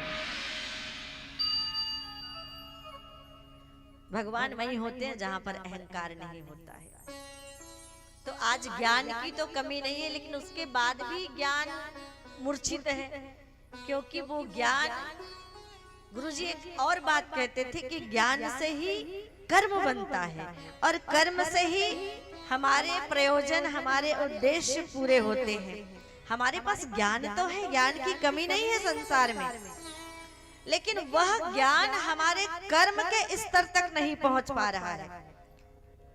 उस ज्ञान को जो हमारे मस्तिष्क में है उसे हम अपने कर्म में, अपने स्वभाव में नहीं ढाल पा रहे हैं। उस ज्ञान के अनुरूप जिस ज्ञान की चर्चा लोग करते हैं, जिस ज्ञान की व्याख्या लोग करते हैं, और जिस ज्ञान को वो जानते हैं, उस ज्ञान को वो मानकर अपने जीवन में उतारने का प्रयास नहीं करते, और उस ज्ञान के अनुरूप जीवन जीने का और चलने का प्रयास नहीं करते हैं, तो वो ज्ञान केवल हमारे मस्तिष्क तक सीमित होकर रह गया है। उस ज्ञान को सत्संग के माध्यम से हमको क्या करना है, अपने कर्मों में लेकर आना है। कि जो बातें बताई जाती है, जो बातें कही जाती है, और वो ज्ञान केवल श्रवण करने वालों के लिए नहीं है, वो ज्ञान तो बोलने वालों के लिए भी है। वो तो दोनों के ऊपर लागू होता है कि जो बोलने वाला है वो भी उस ज्ञान के मार्ग पर चलने का प्रयास करे, और जो श्रवण करने वाला है वो सुनकर उस ज्ञान को जीवन में अपनाने का, धारण करने का और उसके अनुरूप जीवन जीने का प्रयास करे। तभी ये जो इतनी कथाएं हो रही है, इतने ज्ञान जो बांटे जा रहे हैं, तभी वो सार्थक होगा, तभी उस ज्ञान की मूर्छा टूटेगी। कथा में तो ज्ञान की मूर्छा टूट जाती है, पर इस संसार में जो ज्ञान आज भी मूर्छित है उसकी मूर्छा कैसे टूटे, इस पर हमको चिंतन करना पड़ेगा। जो कहा जाता है, जो पढ़ा जाता है, जो स्वाध्याय किया जाता है, जो श्रवण किया जाता है, वो केवल मस्तिष्क तक सीमित रखने के लिए नहीं है, बल्कि अपने जीवन में, अपने कर्मों में उतार कर अपनाने के लिए होता है। उसी प्रकार वैराग्य, बोले वैरागी जी कौन? अरे 5 मंजिल के मकान, ऐसे तो वैरागी। पहले के वैरागी बाबा होते थे, कुटिया में रहते थे।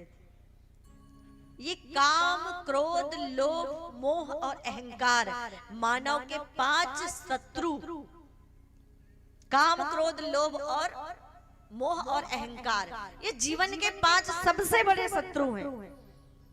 कब ये हमें जकड़ ले हमें पता नहीं चलता है। तो उस स्तर के वैरागी भी हमको दिखते नहीं है, इसलिए ज्ञान और वैराग्य मूर्छित है। अब कई मंत्रों का पाठ किया, मूर्छा नहीं टूटी। उदास मन से नारद जी जा रहे थे तो सनत कुमार चारों भाई मिल गए, और सनत कुमारों ने जब ये बात सुनी तो सनत कुमारों से नारद जी ने पूछ लिया, आप बताइए ऋषिवर कि आपके पास कुछ उपाय है क्या कि ज्ञान और वैराग्य की मूर्छा टूट जाए और भक्ति देवी का कष्ट दूर हो, उसके कष्ट की निवृत्ति हो? कुछ उपाय है आपके पास? तब सनत कुमारों ने कहा, उपाय तो है। क्या उपाय? सत्कर्म सूचको नूनम ज्ञान यज्ञ स्मृता बुधै श्रीमद् भागवतालापः सतु गीता सुकादिभिः। कि सत्कर्म सूचको नूनम, ज्ञान यज्ञ सप्ताह का आयोजन करना पड़ेगा, सत्संग की व्यवस्था बनानी पड़ेगी। ज्ञान यज्ञ स्मृता बुधै, क्योंकि ये सत्संग, ये ज्ञान यज्ञ हमको सत्कर्म की सूचना देता है। और श्रीमद् भागवत अथाह ज्ञान का भंडार है, जिसमें भक्ति भी है, ज्ञान भी है, वैराग्य भी है और त्याग भी है, जिसके श्रवण मात्र से जो सुख सतु गीता सुखादि भी है, जिसको सुख महाराज ने गाया है, जो बहुत मीठा है, जो व्यक्ति के जीवन को अंधकार से निकालकर प्रकाश की ओर ले जाने वाला है, जो मृत्यु से निकालकर अमरता को प्रदान करने वाला है। अस्तो मां सदगमय कहते हैं ना, तमसो मां ज्योतिर्गमय और मृत्युर्मा अमृतम गमय, जो हमें मृत्यु से अमरता की ओर गमन कराने वाला है, वो क्या है? बोलिए श्रीमद् भागवत महापुराण की जय। वो श्रीमद् भागवत की कथा है। उसका आयोजन किया नारद जी ने, उसका प्रबंध किया। व्यासपीठ पर सनत कुमार जी महाराज बैठे, श्रोता बनकर नारद जी बैठे। तो वहीं पर कहते हैं, जहां पर ज्ञान की चर्चा हो वहां पर बुलावे का, निमंत्रण का इंतजार नहीं करना चाहिए। अगर पता चले कि यहाँ ज्ञान की चर्चा हो रही है, सत्संग हो रहा है, तो स्वतः ही चले आए।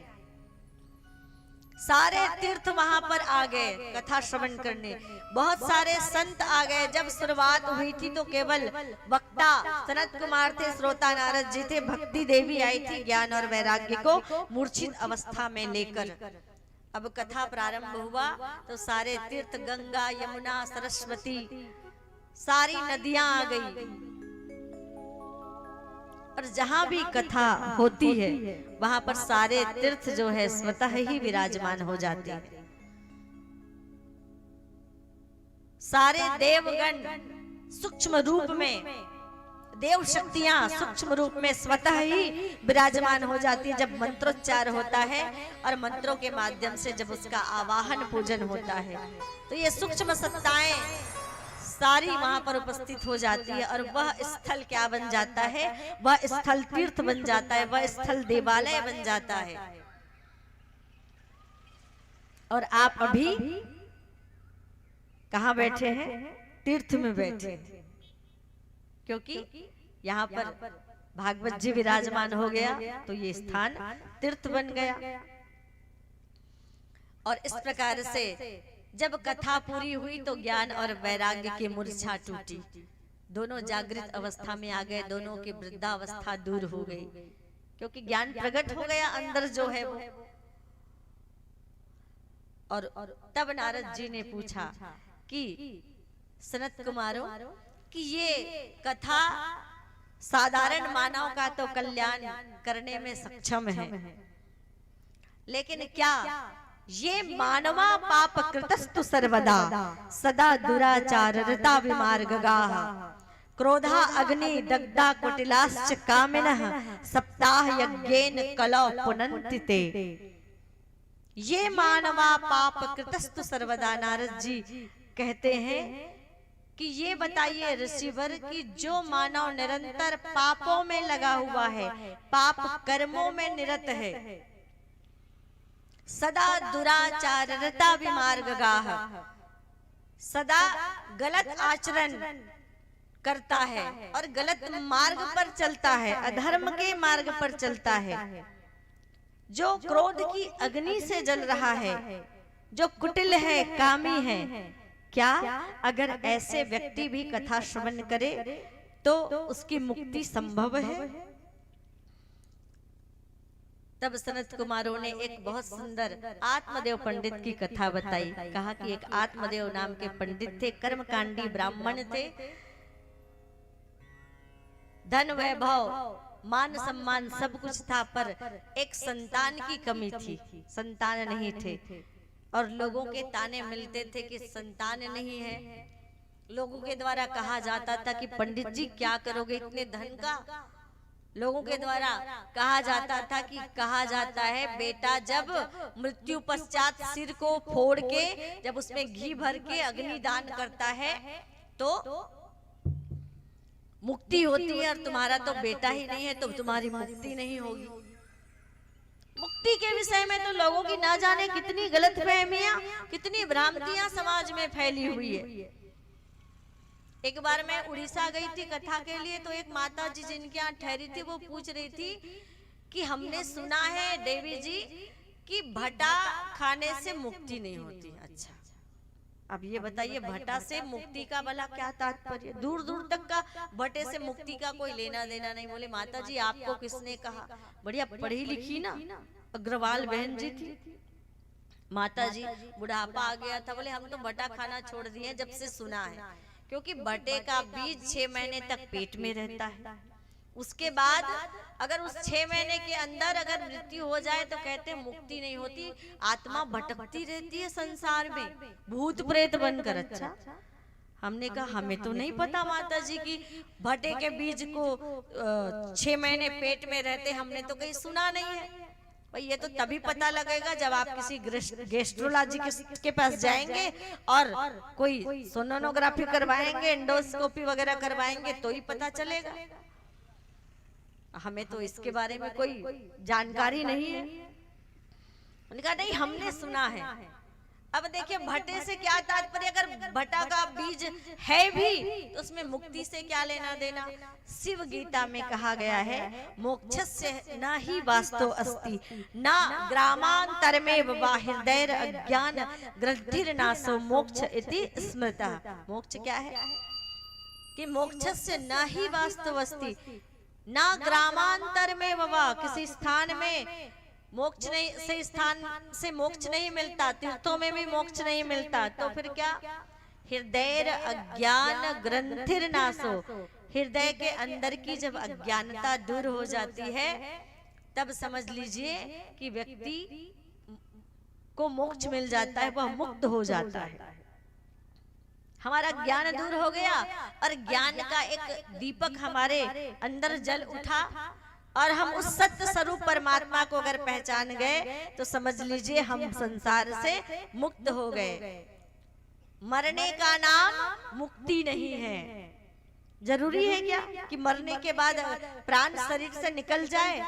तो हमारी आत्मा मुक्त हो जाए। हो सकता है आत्मा संसार में भटक रही हो, तो कैसे कह सकते हैं कि मरने के बाद मुक्ति? मरना मुक्ति नहीं है, मुक्ति तो जीते जी मिलती है। संसार से अपने आप को मुक्त कर लेना। संत कहते हैं कि संसार में रहना पाप नहीं है। संसार को तो परमात्मा ने हम मानवों के लिए, सभी जीवों के लिए रहने के लिए ही बनाया है। पर रहना संसार में है, पर मन को कहाँ रखना है? मन को संसार में नहीं रखना है, मन को गोविंद के, परमात्मा के चरणों में लगा के रखना है। रहे संसार में पर मन संसार में ना हो। आप देखिए ना, जितने सारे ग्रंथ जो है इस दुनिया को, संसार को सिद्ध करने के लिए नहीं बने, उतने सारे ग्रंथ परमात्मा को सिद्ध करने के लिए बने हैं। तब भी लोगों को आराम नहीं है, तब भी लोगों को चैन नहीं है। आज भी बातें होती रहती है कि परमात्मा है भी कि नहीं है। आज भी बातें होती है। जहां मन लगाना चाहिए वहां तो मन लगाते नहीं हैं। जहां पर चिंतन करना चाहिए उस पर तो चिंतन होता नहीं है। लेकिन मन वहां लगा लेते हैं जहां मन को लगाना नहीं है। अर्थात मन को परमात्मा में लगाना है और रहना संसार में है। तो संसार में रहना पाप नहीं है, संसार में मन को नहीं लगाना है। और अगर संसार सागर से ये मन मुक्त हो जाए तो वही मोक्ष है, वही मुक्ति है। और इस प्रकार कथा श्रवण कराते हैं आत्मदेव पंडित की। और उनकी एक पत्नी थी धुंधली, कोई संतान नहीं थी, पर वो अनुकूल नहीं प्रतिकूल आचरण की थी। उनका आचरण थोड़ा प्रतिकूल था पंडित जी के अनुसार। अब पंडित जी तरह तरह के उपाय करते कि संतान हो जाए। एक दिन घर छोड़े और घर छोड़कर सरोवर के किनारे बैठ के रुदन करने लगे। तो उधर से एक महात्मा जी गुजरे, रोते हुए देखा आत्मदेव जी को, तो वहां पर जरा ठहरे, हालचाल पूछा, रोने का कारण जाना, तो पता चला संतान के लिए रो रहे हैं। तो महात्मा जी ने समझाया, देखो संतान नहीं है तो गोविंद को, परमात्मा को अपनी संतान मान लो। परमात्मा भगवान गोविंद कौन सी यशोदा माँ की संतान थी, कौन सा उनको जन्म दिया था, पर उनको माना, संतान मान लिया, उनको पुत्र मान लिया और उनकी सेवा की। तो आप भी एक रिश्ता, एक संबंध परमात्मा से जोड़ लो। और कहा कि देखिए पंडित जी, आप तो स्वयं ज्ञानी हैं। अगर भगवान आपके जीवन में आपको पुत्र देते तो भगवान की समझ लेते, थोड़ी कृपा होती आप पर। लेकिन अगर आपको पुत्र नहीं दिया है तो आप मान लीजिए भगवान की बड़ी कृपा है आप पर। क्योंकि पूत कपूत हो जाए तो उल्टा पीछे पड़ जाता है, और वो लोक बने या बिगड़ जाए, ये लोक बिगड़ ही जाता है। तो आत्मदेव ने क्या कहा, ऐसा तरवर क्या तरवर है जिसमें के फल उत्पन्न न हो, और ऐसा जलधर क्या जलधर है जो जल से ही संपन्न न हो। बोले महात्मा जी, आप उपदेश तो ठीक कर रहे हैं, पर इस जीवन का क्या, जिसमें संतान ना हो, उस जलधर की कोई महत्ता है? उस सरोवर की कोई महत्ता होगी जिसमें कोई जल, जिसमें एक बूंद भी जल नहीं होगा? उस पेड़ की कोई महत्ता होगी जिसमें कोई फल नहीं होगा? वो तरवर क्या तरवर है जिसमें के फल उत्पन्न न हो। उसी प्रकार इस जीवन का क्या महत्व कि जीवन में एक संतान ना हो। तो महात्मा जी ने कहा, अरे आपकी मस्तक की रेखा तो बता रही है कि 7 जन्म तक आपके जीवन में संतान का योग नहीं बनता है। अब वो भी ठहरे ज्ञानी आत्मदेव पंडित, तुरंत भाप लिया कि ये कितने ज्ञानी हैं जो 7 जन्मों की बात बता सकते हैं मस्तक की रेखा देखकर। निश्चित वो अपने आशीर्वाद से मुझे एक पुत्र भी प्रदान कर सकते हैं। और झट से पैर पकड़ लिया, अगर संतान का आशीर्वाद नहीं दोगे, संतान प्राप्ति का, तो आपके सामने ही इसी पत्थर पर, जिस पत्थर पर मैं बैठा हूँ, अपना माथा फोड़कर अपने प्राण त्याग दूंगा। दया आ गई तो संत ने एक फल दिया, सारी विधि बताई और कहा पत्नी को खिला देना, संतान हो जाएगा। और जब आत्मदेव पंडित ने अपनी पत्नी धुंधली को फल दिया। उसी समय उसके बाजू में धुंधली की बहन बैठी थी, जो उस समय फिर गर्भवती थी और बहुत सारे बच्चे थे उनके। कहा इसको खाओगी, ये महात्मा जी का आशीर्वाद है, प्रसाद है, तो हमें संतान की प्राप्ति होगी। इस फल के प्रभाव से, इस प्रसाद के प्रभाव से तुम गर्भवती हो जाओगी। अब पंडित जी तो देकर चले गए, ये उसकी बहन थी। उन्होंने क्या कहा, अरे बहना धुंधली, तुम नहीं जानती प्रसव पीड़ा कितनी भयानक होती है, मर जाने का डर होता है। कई लोग तो मृत्यु को प्राप्त हो जाते हैं। और वो कहते हैं जब बालक को दुग्ध पान कराते हैं तो स्त्री की सुंदरता बिगड़ जाती है। इतनी सुंदर हो, कहाँ इस झंझट में पड़ती हो। मेरे घर में बहुत सारे बच्चे हैं और फिर से एक संतान मुझे होने वाला है, वही संतान मैं तुम्हारी गोद में रख दूंगी, बिना कष्ट के तुम्हें बेटा मिल जाएगा, क्यों चिंता करती हो। सलाह अच्छी लगी और बात मान ली। समय बीतता हुआ चला गया और जब उसकी बहन का बेटा हुआ तो उसी को गोदी में लाकर दे दिया आत्मदेव पंडित को और कहा यही आपकी संतान है। 9 महीने तक पेट में कपड़ा बांध के रखा दिखाने के लिए पंडित जी को। और इस प्रकार से चौथे पन में संतान घर में आया था तो लाड प्यार ज्यादा हो गया, जिसके कारण से बालक जो है बिगड़ने के सारे लक्षण उसके अंदर आ गए। धीरे धीरे जैसे बड़ा होने लगा, व्यसनी बनने लगा, जुआरी बन गया, शराबी बन गया, पर स्त्री गमन करने लगा। और एक दिन उसके इन कार्यों से परेशान होकर, इन गलत आचरणों से परेशान होकर जब आत्मदेव पंडित बैठे थे तब उसी समय अच्छा वो जो फल मिला था उस फल को क्या किया धुंधली ने, कहा कि इस फल को फेंकेंगे नहीं और ले जाकर उसे अपने आंगन में जो गाय बंधी थी उसे खिला दिया। और उस फल के प्रभाव से वो गौ माता गर्भवती हो गई और उस गौ माता ने एक सुंदर बालक को जन्म दिया, बछड़े को नहीं, बालक को। क्योंकि गौ माता ने जिस बालक को जन्म दिया उसका पूरा शरीर मानव का था, लेकिन उसके कान जो है वो गौ माता के कान जैसे थे। अंतर इतना था, शरीर सारा मानव का था, कान केवल गाय के थे। इसलिए नाम रखा गोकर्ण जी महाराज, गायों के जैसे कान वाला। प्रेम से बोलिए राधे राधे। गायों के जैसे कान वाला। अब इनका नाम रखा धुंधली ने, धुंधकारी, अपने बेटे का। और जब धुंधकारी के गलत आचरणों से परेशान हुआ, पिता बैठे बैठे रो रहा था। उसी समय में गोकर्ण जी महाराज बड़े ज्ञानी और बड़े ही संस्कारी, वो आकर उपदेश करते हैं। कहते हैं गोकर्ण गीता उपदेश करते हैं और उपदेश करते हुए कहते हैं कि कौन किसका पुत्र और कौन किसका बेटा। ये संसार और ये संसार के सारे रिश्ते नाते केवल माया है। और परमात्मा से रिश्ता बना लीजिए और परमात्मा से रिश्ता बनाकर जो है भजन कीर्तन में अपना जीवन व्यतीत कीजिए। दुखी क्यों होते हैं पिताजी?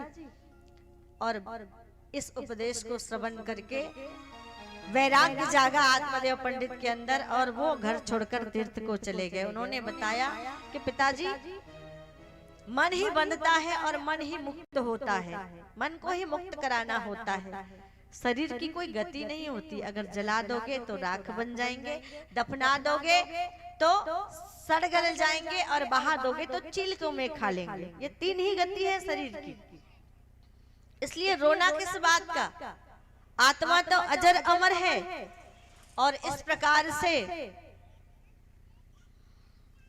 उपदेश को श्रवण करके निकल गए तीर्थ पर। अब जब पिता चले गए तो पिता का थोड़ा सा डर, पिता का जो दबाव था धुंधकारी के ऊपर, अब वो भी नहीं रहा।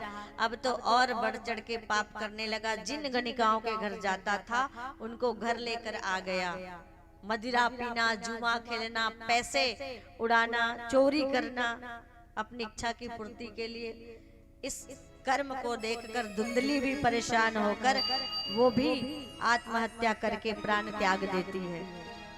अब जिन गणिकाओं ने, कहते हैं सुर नर मुनि सबकी यही रीति, अरे स्वार्थ लागहि करहि सब प्रीति। जिन गणिकाओं के लिए उन्होंने चोरी की, लूट पाट की, उन्हीं गणिकाओं ने उन्हें एक दिन जब वो नशे की हालत में धुत पड़ा हुआ था, तब उनके हाथ पैर बांधे, मुख में जलते हुए अंगारे भरे और वहीं पर जला दिया और जलाकर दफनाकर सारा धन जो चोरी करके इकट्ठा किया था धुंधकारी ने लेकर भाग गई। अब धुंधकारी की इस प्रकार की जब मृत्यु हुई तो उसकी आत्मा भटकने लगी और गोकर्ण जी महाराज भी तीर्थ को चले गए थे। वापस लौटे, रात्रि का समय था, अपने ही घर में आकर समाधि लगाई तो रोने की, चीखने की, चिल्लाने की आवाज धुंधकारी की गोकर्ण जी महाराज को सुनाई देने लगी। और रोते रोते धुंधकारी ने अपने भाई गोकर्ण से निवेदन किया अपनी आत्मा की मुक्ति के लिए। तब श्री गोकर्ण जी महाराज ने अपने ही ग्राम में प्रातः काल श्रीमद् भागवत कथा का आयोजन किया और धुंधकारी जो आत्म स्वरूप थे वो धुंधकारी आकर उस कथा पंडाल में कथा श्रवण करने लगे। और कहते हैं बांस की 7 गांठें बांधी जाती है तो बांस का जो बीज होता है वो पोला होता है, छेद, उसी में धुंधकारी जो है बैठकर कथा श्रवण करते हैं। और पहले दिन की कथा पूरी हुई, धुंधकारी के अंदर का क्लेश, उसके अंदर का जो द्वेष, जो भी पाप था वो मिटता हुआ चला गया। तो पहले दिन की कथा में कहते हैं बांस की पहली गांठ फट गई।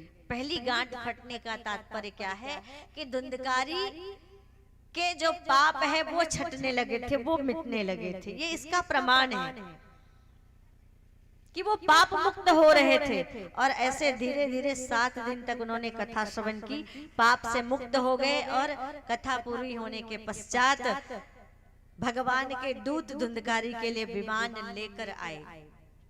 उस विमान में बिठाया तो गोकर्ण जी ने पूछा कि कथा तो इतने सारे लोगों ने सुनी पर विमान एक ही क्यों आया धुंधकारी के लिए? तो कहा केवल धुंधकारी ने पूरे ध्यान से चित्त की एकाग्रता से चित्त को एकाग्र करके कथा श्रवण की और सारी कथाओं को हृदयंगम करके वो पाप मुक्त हो गए। और इसीलिए उनके लिए विमान आया, क्योंकि बाकी तो कथा श्रवण करके बंधनों में बंधे रहे। जैसे हम बंधनों, कथा तो सुनते हैं पर बंधनों में बंधे रहते हैं, बंधनों में जकड़े रहते हैं। काम, क्रोध, लोभ, माया, मोह का आवरण हम पर चढ़ा ही हुआ रहता है।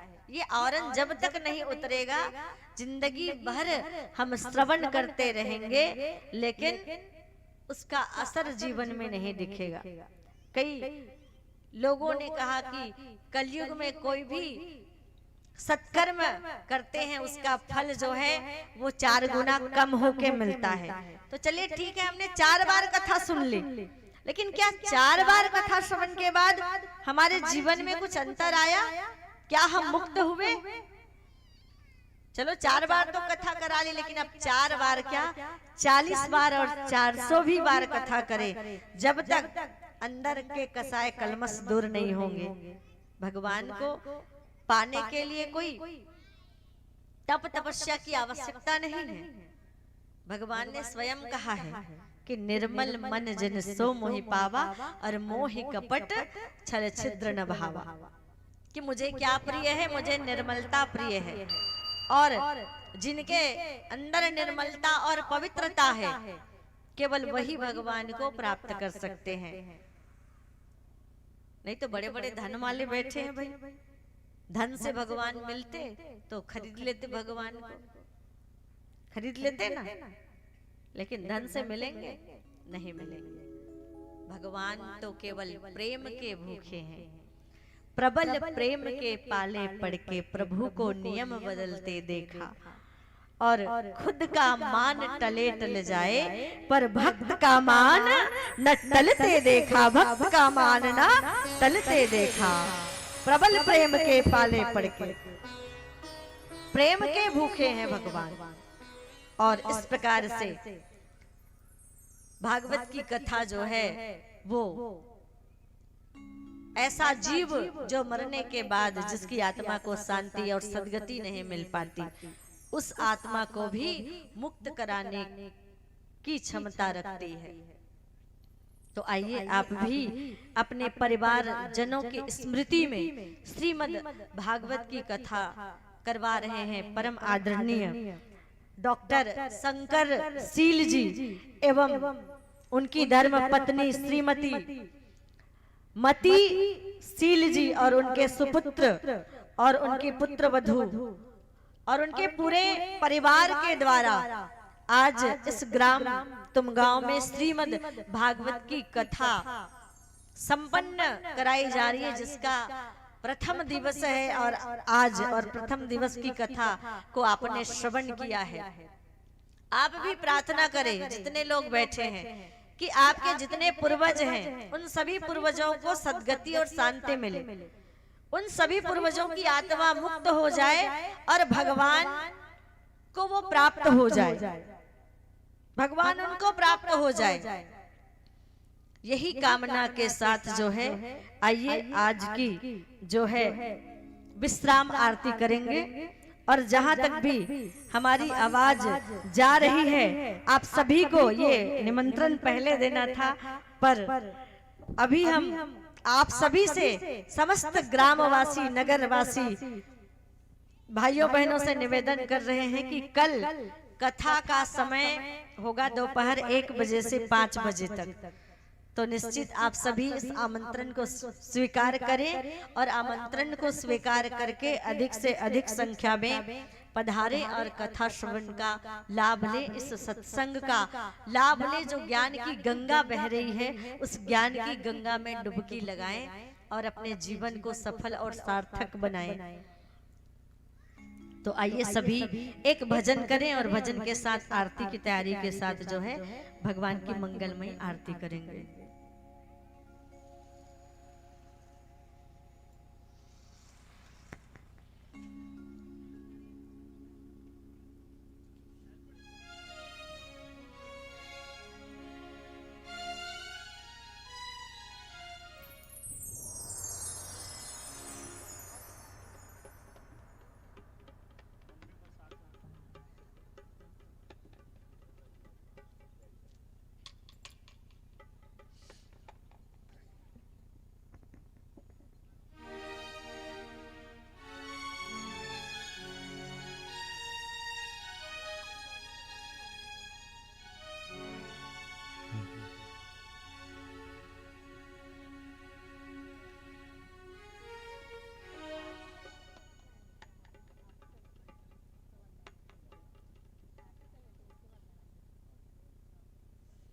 अच्छा,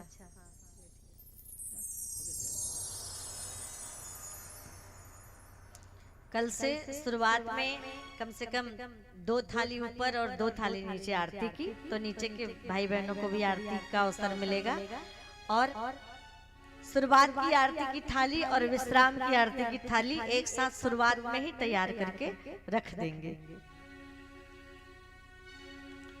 दरबार हजारों है, ऐसा दरबार कहाँ, दरबार हजारों है, ऐसा दरबार कहाँ, जो शाम से लेता है, जो शाम से लेता है, कहो मिलता प्यार कहाँ, दरबार हजारों है, ऐसा दरबार कहाँ, दरबार हजारों है, ऐसा दरबार कहाँ।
में बसा कर आरती तेरे मूर्ति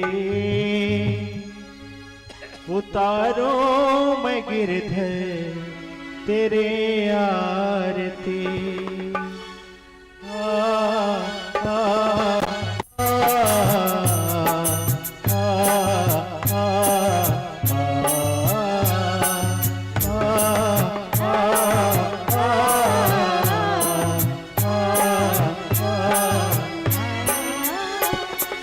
मन में बसा कर तेरे मूर्ति, मन में बसा कर तेरी मूर्ति उतारो मैं गिरधर तेरे आरती, उतारो मैं गिरधर तेरी आरती। मन में बसा कर तेरे मूर्ति, मन में बसा कर तेरी मूर्ति उतारो मैं गिरधर तेरी आरती, उतारो मैं गिरधर तेरी आरती।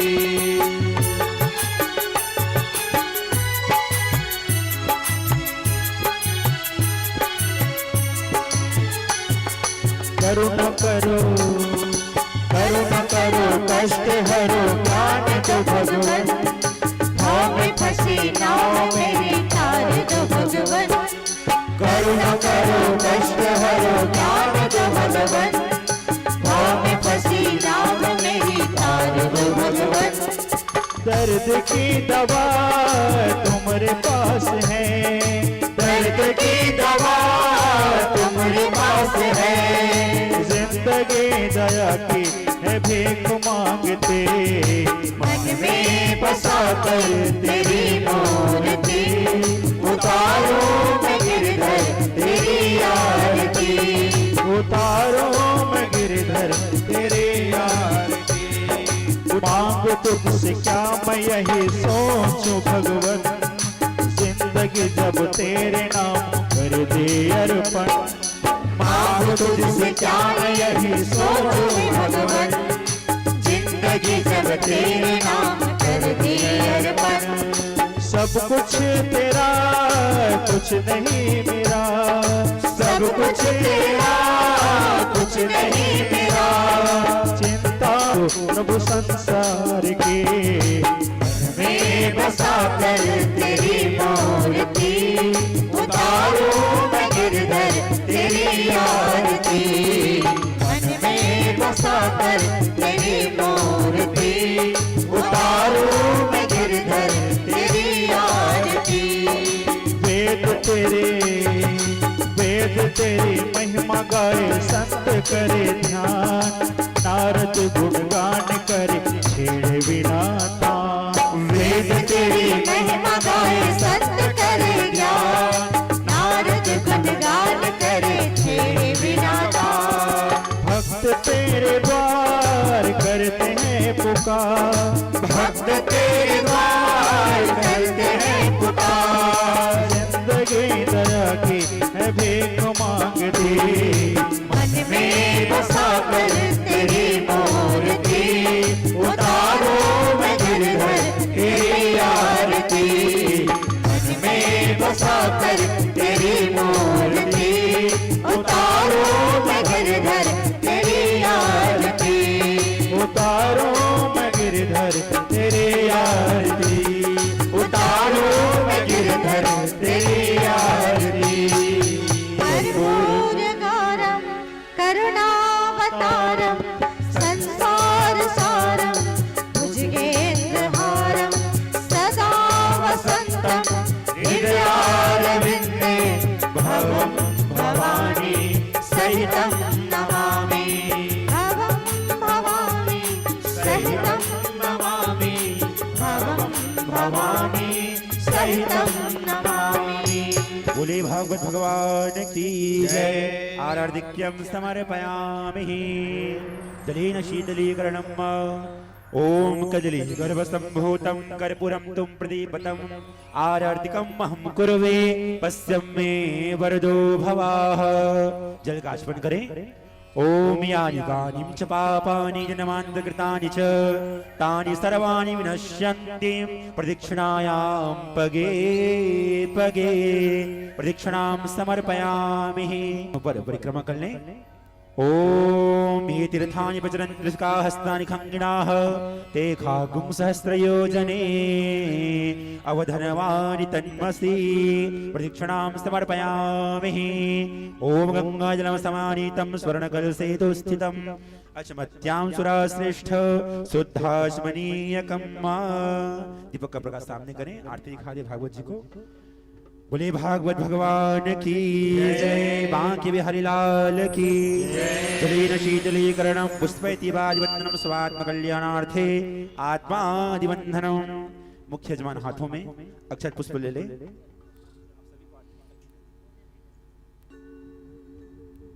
श्री राधे।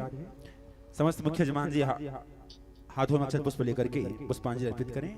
हरि ओम हस्तस्थ पुष्पाणि गृहीत्वा अथ मंत्र पुष्पांजलिं।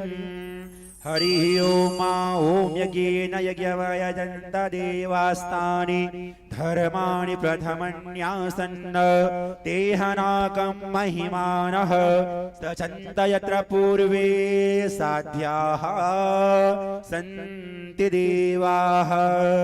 हरि ओम एकदन्ताय विद्महे वक्रतुण्डाय धीमहि तन्नो दन्तिः प्रचोदयात्।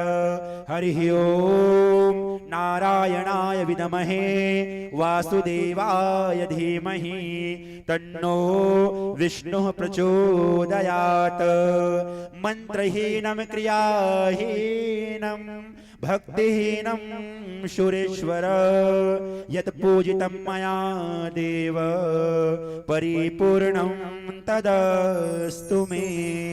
आवाहनं न जानामि न जानामि तवार्चनं पूजां चैव न जानामि क्षमस्व जगदीश्वराः। सभी का ये साथ में।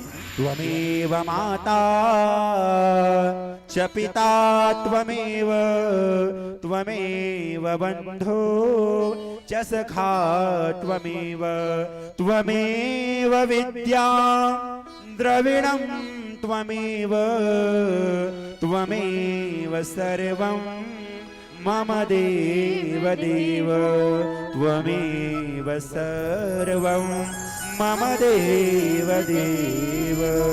ओम पूर्वस्वाह मंत्र पुष्पांजलिं समर्पयामि। बोले भागवत भगवान की धर्म की जय हो। अधर्म का नाश हो, प्राणियों में सद्भावना हो, विश्व का कल्याण हो। गौ माता की जय हो, राष्ट्रदेव की जय हो, सत्य सनातन धर्म की जय हो, उमापति महादेव की जय हो। नमः पार्वती पतये हर हर हर महादेव शंभो। राधे राधे जय जय श्री राधे श्याम। सभी आरती प्राप्त कर लें। सभी आरती प्राप्त कर प्रसाद ग्रहण कर ही घर के उपस्थान करेंगे।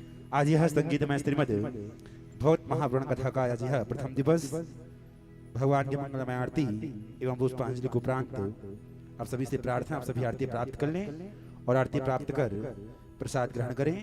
कल भगवत कथा का द्वितीय दिवस, कल प्रातःकाल वेदियों की स्थापना, पूजन को उपरांत मंगल आरती एवं मध्याह्न काल ठीक 1 बजे हम सभी यहाँ पर पुनः कथाओं के श्रवण करने हेतु उपस्थित होंगे।